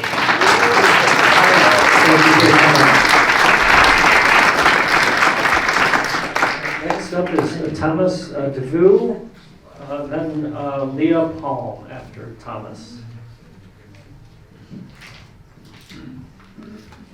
Dane, DeVue, I apologize. How about D-A-M-E, Dane? Yeah, that might be it. You have to confirm P-E at the My mother end? calls me all kinds of things. Hello, thank you. My name is Thomas Dane. I'm a retired professional engineer. I was a wastewater certified operator. I worked as one of your counterparts for the state of Wisconsin. I issued many NPDES permits for both municipal and industrial dischargers in the 5-county area. I inspected their facilities, usually unannounced. I brought swift enforcement action against violators, and I helped train their operators. I also worked with US EPA Region 9. I also issued NPDES permits and inspected drinking water systems on Native American lands throughout Arizona and Wisconsin. And I've reviewed an awful lot of discharge permits in my day. And this is right up there with one of the top 2 worst. So thank you for that. This is not food waste, although the discharger, maybe people at Eagle wanted us to believe that. This is not the water from baby food. This is industrial waste. Yes. It contains cancer-causing chemicals, as you well know, and they well know it because they've got the test results like toluene, benzene, and all kinds of other VOCs, volatile organic chemicals, with those names like methyl or octo or methylene chloride and other things that we can't pronounce. We don't want that in our food, but it's in this waste, and you know it. The discharger applied for a permit for 125,000 gallons per day. Somehow along the line, the permit says if it's issued, they can discharge 10 million gallons per day. Where did that come from? I read the reports from Ms. Strong, you're up there.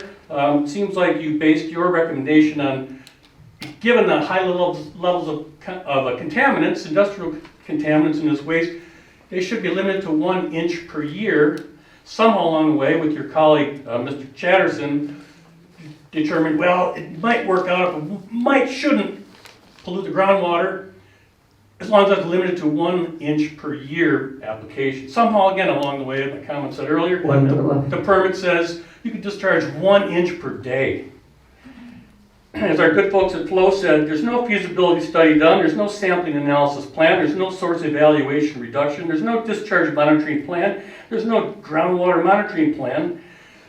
I work for government, I know what you're doing. You want to get this permit shoved through and then wait while they're discharging for the reports to come in, and you'll comment it, and we won't have any ability to look at the documents, to comment on them in a public forum like this. The permit will already be issued at 10 million gallons per day.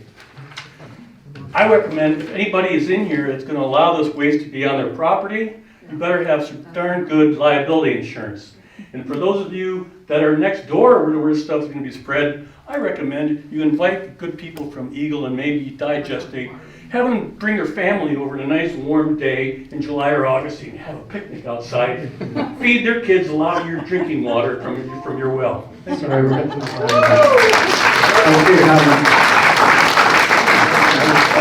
Leah Palm. The answer, Leah, is Todd Blake. Hi, my name is Leah Cunha-Palm. I grew up in the area in Nuevo specifically, and I'm currently a resident of Holton. I have a bachelor's in biology and environmental studies, was previously an environmental consultant for an environmental engineering firm, and I am currently a Michigan certified wastewater operator. I have concerns about the analytical parameters previously tested for in prior soil, water, and digestate samples, as well as the guidelines set forth in this draft groundwater discharge permit. In the soil sampling section, the permittee is to collect and analyze soil samples for all lands to receive digestate within 4 years of desired application date. The permit should require soil samples to be collected prior to digestate application under this permit and to establish background levels in the soils and to determine applicability of the digestate on these lands. The fields which do receive digestate should be required to resample soils every 2 years. Some of these fields have already had digestate applications and potentially have elevated metal concentrations, VOCs, or PFAS in them. Additionally, the parameters required for soil sampling in the permit are only Bray P1 available phosphorus in the soil, sodium, pH, and cation exchange capacity. At a minimum, the soil sampling of the proposed land application site should be analyzed for all parameters required of the digestate. However, I additionally propose that before using digestate for any applications, the digestate be tested for fiber content, fiber composition, chemical oxygen demand, biological oxygen demand, ammonium, nitrogen, phosphorus, and potassium, micronutrients, full panel of VOCs, all heavy metals, microbial load, and pathogens. Analyzing for the major and minor elements of the digestate will allow for decisions to be made with regards to whether it is suitable material for land application and does not exceed regulatory limits. The digestates originating from industry process streams and mixed solid waste streams, such as feedstocks needing deep packaging, should be tested for impurity content, plastic, metals, and glass and gravel less than 2 millimeters in size. Moving on to the groundwater monitoring section, I am concerned about the comprehensive examination and sampling of the groundwater. Firstly, the groundwater flow in the area of the lagoons was determined to be to the south-southwest. However, no wells were set along the perimeter of the southern lagoon, down gradient of the northern lagoon, which had concerns of improper installation and leakage. Additional wells, 2 at a minimum, my recommendation, should be installed along the western and southern boundaries of the southern lagoon. Additionally, only 4 of the 6 monitoring wells installed were sampled. The parameters set for the groundwater samples within the permit do not include a full panel of VOCs or PFAS analysis. Also, groundwater monitoring should be conducted quarterly with the requirement to submit a request after 2 years of sample collection to reduce sampling occurrences. I would also like to add that these monitoring wells do not establish accurate baseline levels for any analytes in the area of groundwater, as the lagoons are surrounded by fields which have had multiple prior digestate applications. I'd like to thank all the departments in Eagle for their time and work on this draft permit, and I look forward to seeing our community concerns addressed in either denying this permit or a revised draft. Thank you.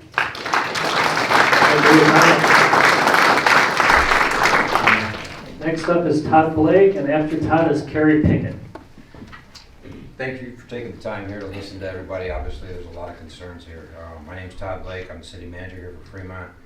From the beginning, and still, we are very supportive that, in theory, this digester and the way it was supposed to work is a great thing. It's creating energy. It's reducing food waste, carbons, all kinds of things, and then it was going to be fertilizer. Obviously, from what you're hearing tonight, the concerns of the landowners and the landowners nearby, where it's being spread, these are very legitimate concerns.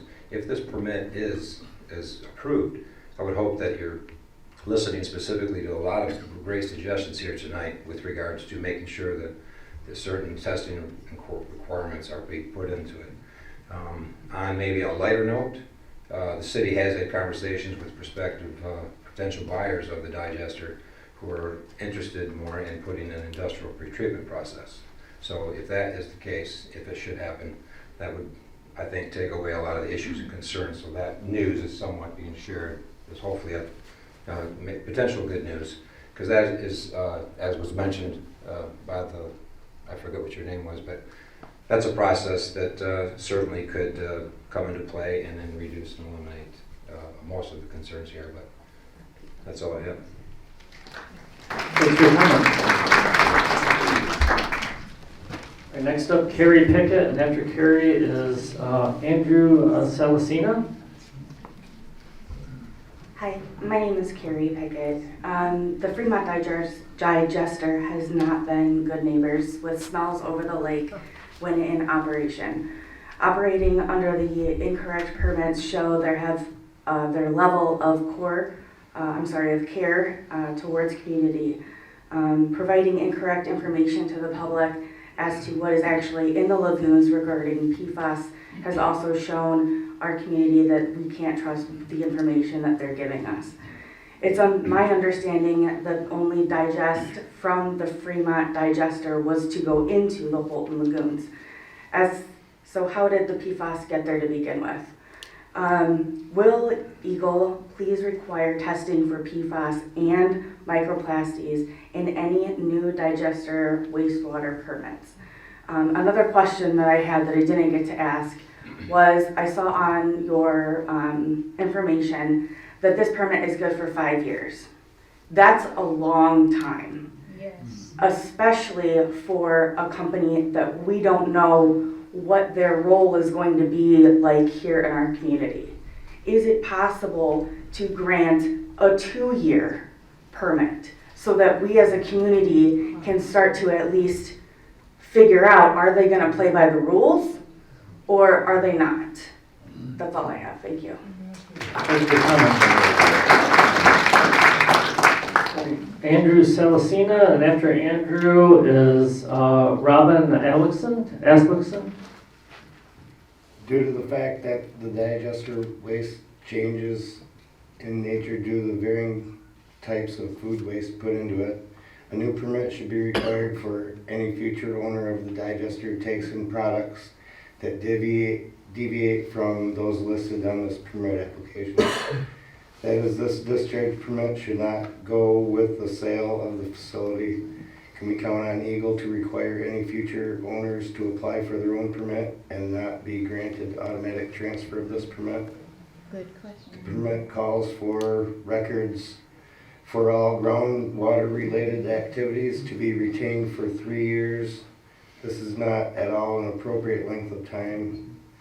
The agency can and should require a longer record retention time on both digester wastewater and monitor well testing data. Perhaps more appropriate would be for 3 years after closure of the digester.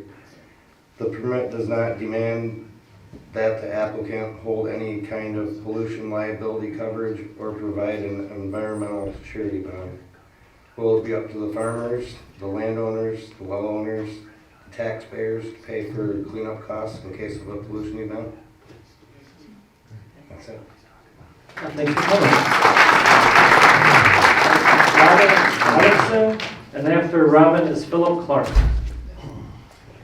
I'm Robin Aleckson. I already read a statement, but I would like to say thank you to all of you for coming up here and facing all of us in person. I'm a lifelong resident. I grew up in Holton, then my family moved to the big city in Fremont, and we've raised our children here. I taught in White Cloud, so I've grown up drinking the water in this community, and it just breaks my heart to think of the fact that when I read off the names of all those chemicals that are being included right now or that are being dumped right now into our fields, it just breaks my heart to think of the fact that my friends, my family, my neighbors, my grown children and my grandchild are drinking well water that has these potential chemicals in it.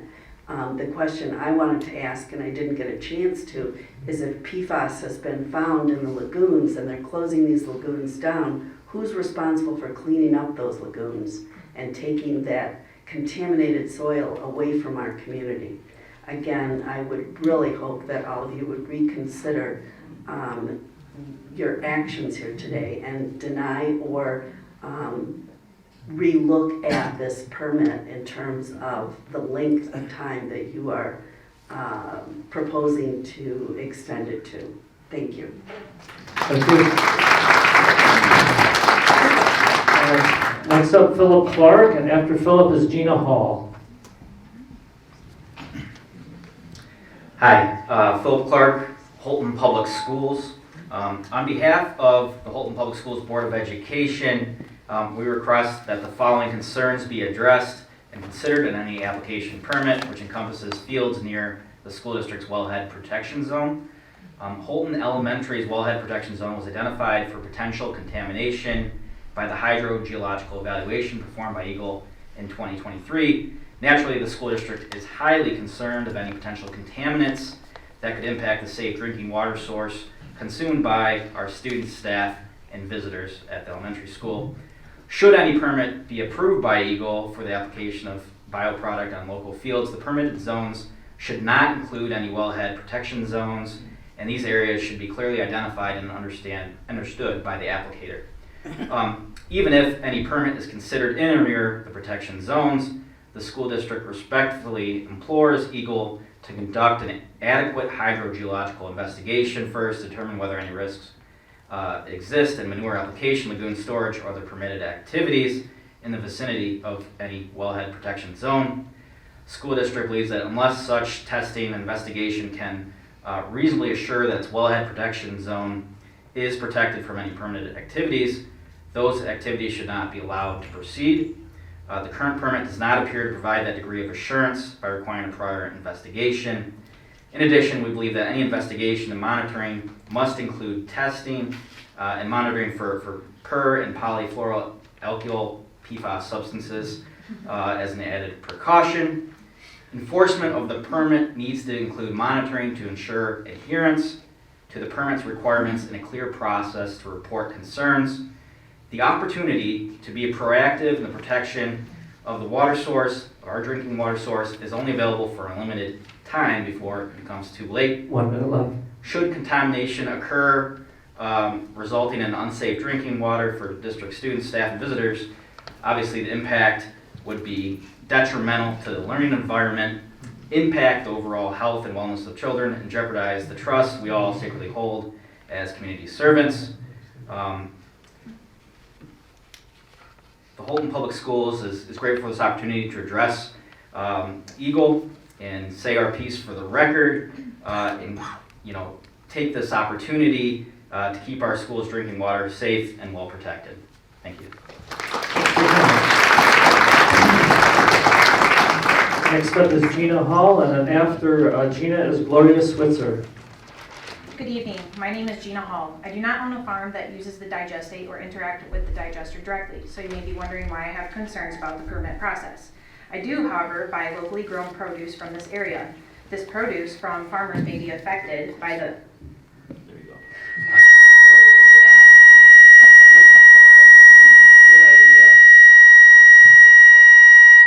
Sorry, for future reference, I'll turn the microphone down first.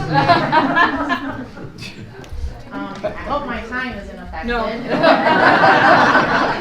I know I'm at 2 minutes and 50 seconds with this speech. Okay. All right. Can I start over? Yeah. All right. I just reset it. All right. Good evening. My name is Gina Hall. I do not own a farm that uses the digestate or interact with the digester directly. So you may be wondering why I have concerns about the... Sorry. Thank you. Gina, it goes right mic. You gotta get up. Every time I get closer, it starts. We'll swap you out, Mike. Thank you. All right, good evening. My name is Gina Hall. I do not own a farm that uses the digestate or interact with the digester directly. So you may be wondering why I have concerns about the permit process. I do, however, buy locally grown produce from this area. The produce from the farmers may be affected by the wastewater that has been spread out into the fields I am buying from. Another reason for my concern is from the common knowledge among the concerned citizens is the runoff from the digestate. This is spilling into other farmlands, drainage ditches, artesian wells, and which is affecting the soil and in turn the drinking water in a few years. From my understanding, the company that owns the digester now purchased the facility back in 2017. The company acquired the already existing permit. That permit should not have been transferred over so easily since this company produces a different end product than the previous company. I am also concerned over the fact that the substantial evidence of the current permit was not followed properly by everyone, including Eagle. In the end, the AUA permit should never have been given to the current company. I'm going to assume that this company, Generate, is going to be handed the groundwater permit that should have been, or the original permit this company applied for. So I would hope, with that being said, everyone can take in consideration how we, the concerned citizens, feel about that. First off, I would like to make some requests that I feel that we all would like to see as changes to better our community. More testing of the digestate. I know that the testing has been skimped on or not even done properly. We want to know what is put out on these fields every time it's spread. Next, there have been too many unreported runoffs or spillovers. When things go unreported, it is simply hiding the bad things that has happened.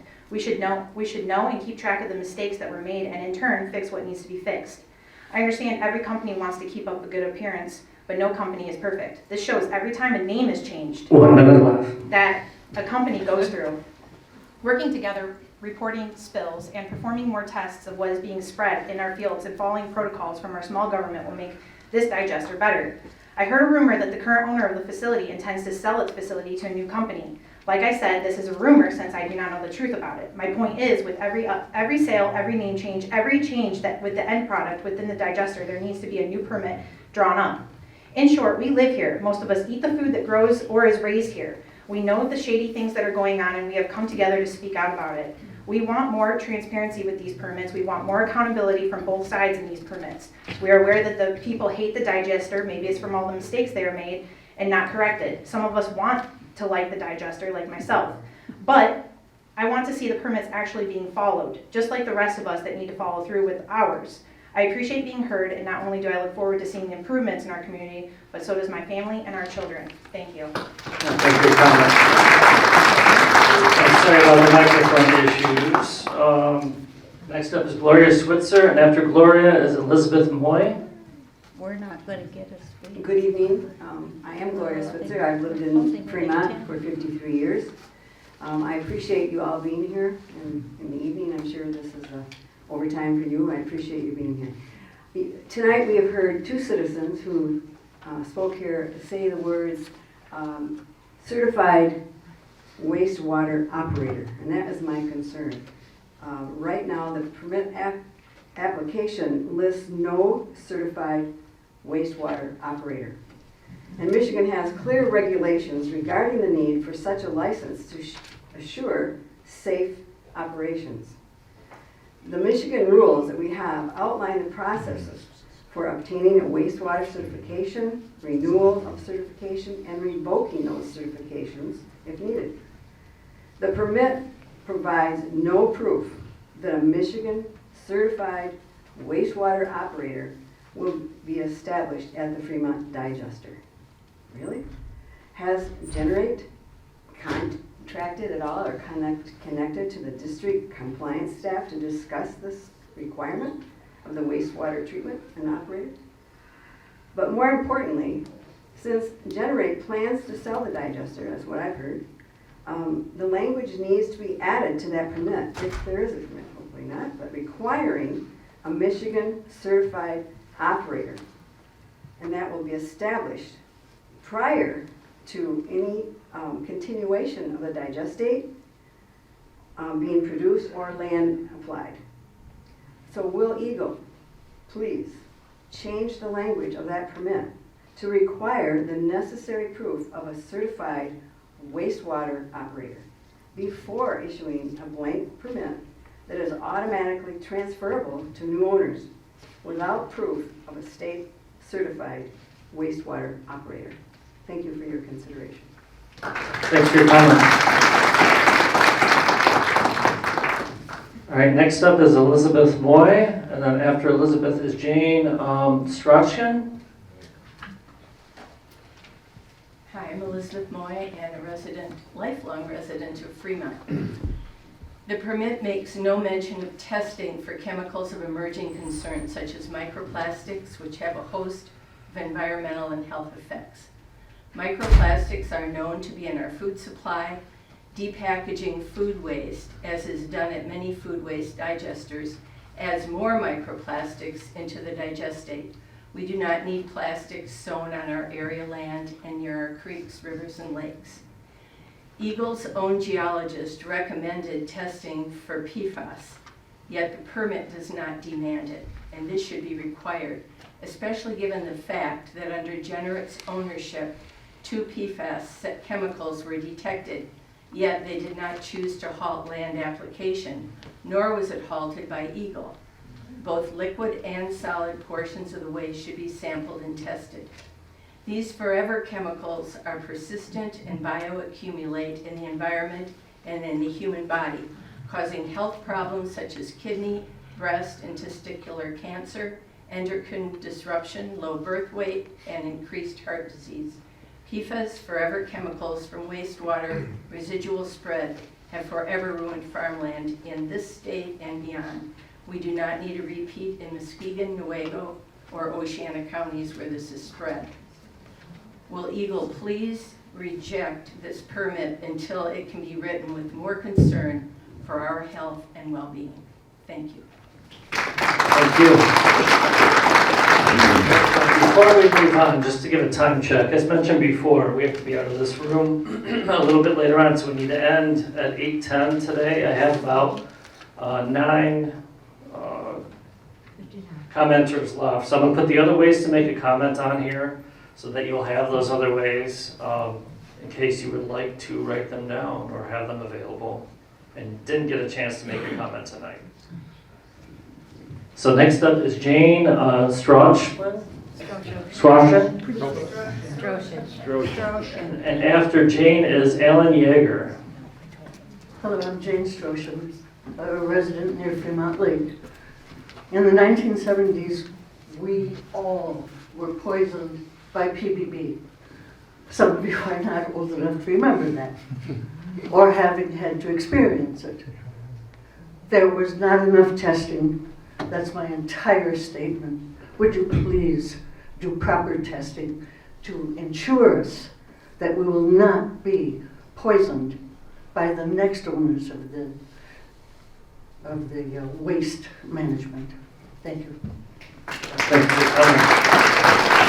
All right, Alan Jager. And after Alan is Dustin DeLebeau. Dustin DeBow. Alan Jager, Holton Township Supervisor.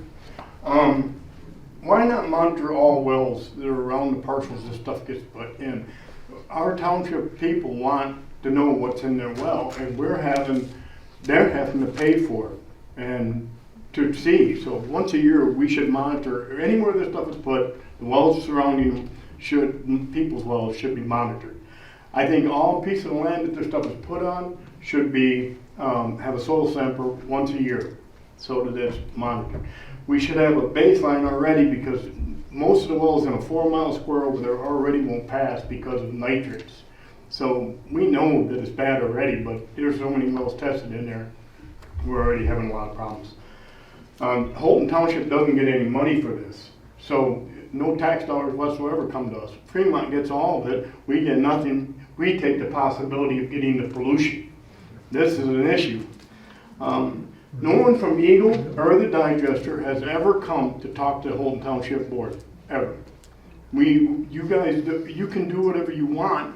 We have zero say in this. Up until tonight, we had never heard that the lagoons were even thinking about closing. So we didn't even know this. I don't know it. So, I mean, I got people, all of our constituents that we have to answer to all the time. We can't answer anything because we don't know anything. So they have to come to you, and I do believe that more communication with the township so we can answer some of their problems would be a good thing. Thank you much. Thank you for your comment. All right, next up is Dustin DeBow, and then after Dustin is Brent Maloli. Go ahead, Dustin. Good evening. I'm Dustin DeBow. I serve as the Family Engagement Specialist for Holton Public Schools. In addition to the comments submitted by the Holton Board of Education and the Superintendent, I also want to express concerns on behalf of the families that we get to serve. Protecting our schools' drinking water is critical to our students' success, as mentioned before. This extends to the water in their homes. For our families who may be impacted by any contamination risk due to the application of this biowaste, they deserve protection too. Any approved application permit should provide resources to families to obtain water testing resources that any contamination is found quickly. For many of our families, purchasing a water testing kit is not an option financially. With the known risk, potential PFAS, contaminants, and runoff exposure, all the things that we've been mentioning throughout this whole entire night, the families in our community must be equipped with the appropriate tools and information to protect themselves. We matter. Our community is best when we look out for one another. Together we can keep our families safe while also supporting local businesses. Thank you for your time and consideration on this matter. Thanks for your time.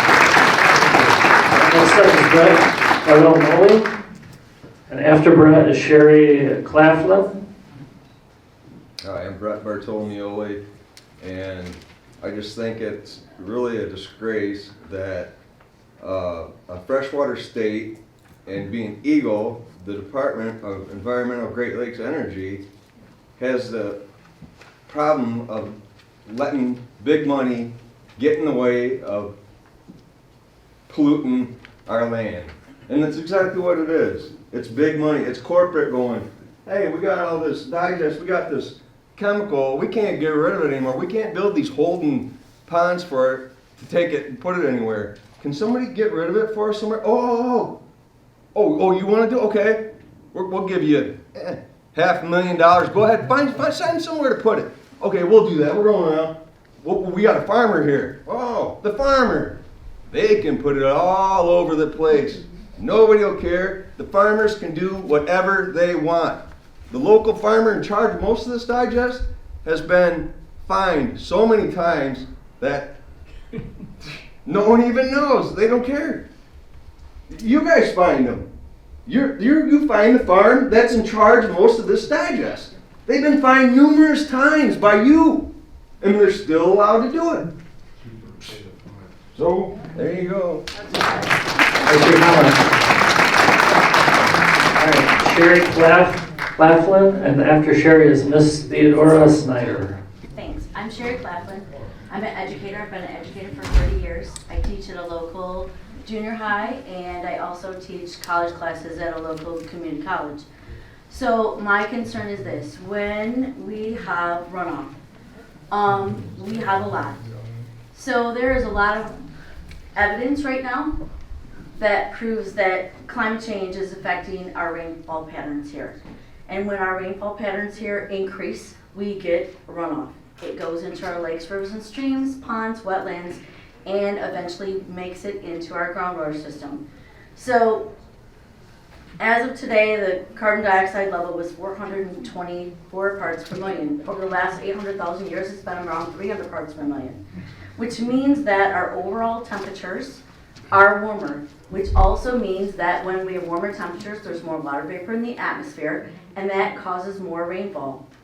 On September 24th this year, we had a rainfall event over 24 hours that caused a massive flooding event where Muskegon County had 4.42 inches of rain in one 24-hour period.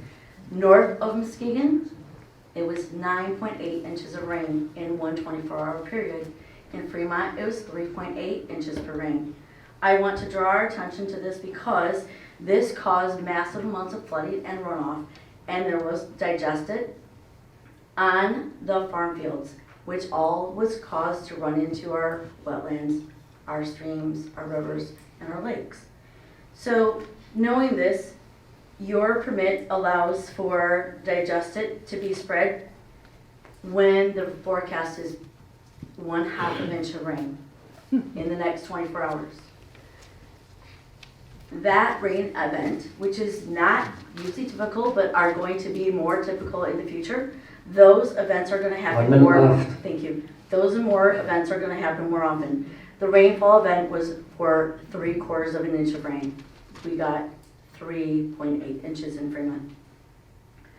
All of our rainfall patterns here are increasing. That's from NOAA, that's from the National Weather Service, and our local offices in Grand Rapids. So I want to say this, of all the very high-risk areas and fields in Newaygo County, Oceana County, and Muskegon County, there are 38 fields that are of extreme high risk of contamination, with multiple wells around every single one of those fields. So as we look at those extreme rainfall events that are now occurring much more at a much higher rate than in the past, because climate change is increasing the amount of water vapor in our atmosphere, adding to our storm intensity. Typically, 1 inch of rain yields 27,000 gallons of water per acre of land. The rainstorm... Sorry, we're going to have to move on to the next person. Okay, thank you.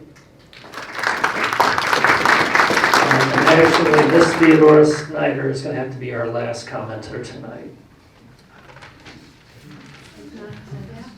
I am Theodora Snyder.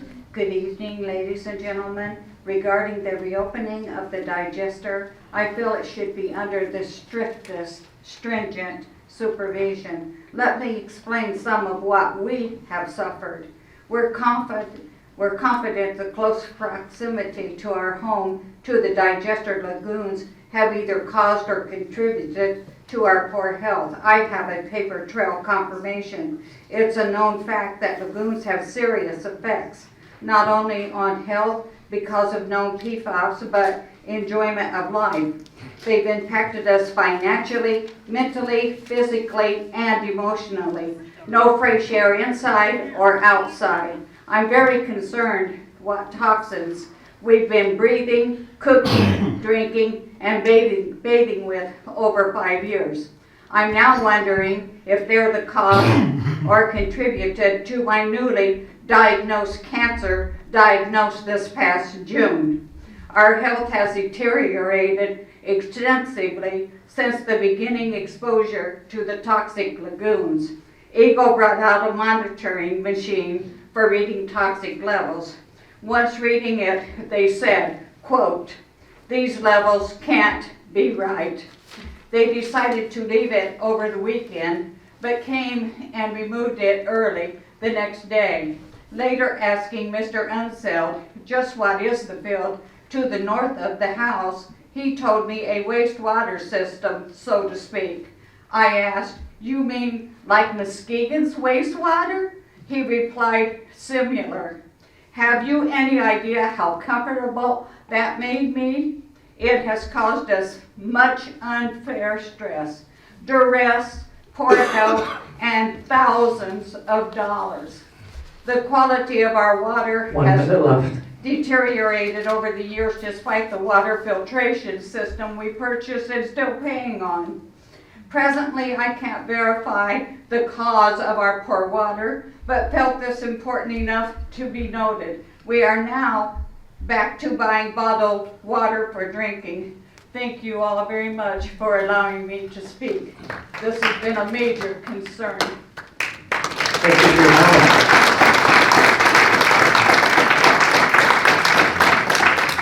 I have a brief closing statement to read before we close out tonight's hearing. Thank you all for taking the time to participate in this hearing today. We appreciate your interest in protection of Michigan's waters. As a reminder, the public comment period will close at midnight on November 27th, 2024. The department will consider all comments received. If you still would like to make a comment but did not wish to make a verbal comment tonight, you're welcome to submit a written comment to Eagle through that time. Persons wishing to submit comments on the draft permit should do so through My Enviro portal or Alyssa Inashko. Public hearing is now closed. Thank you again.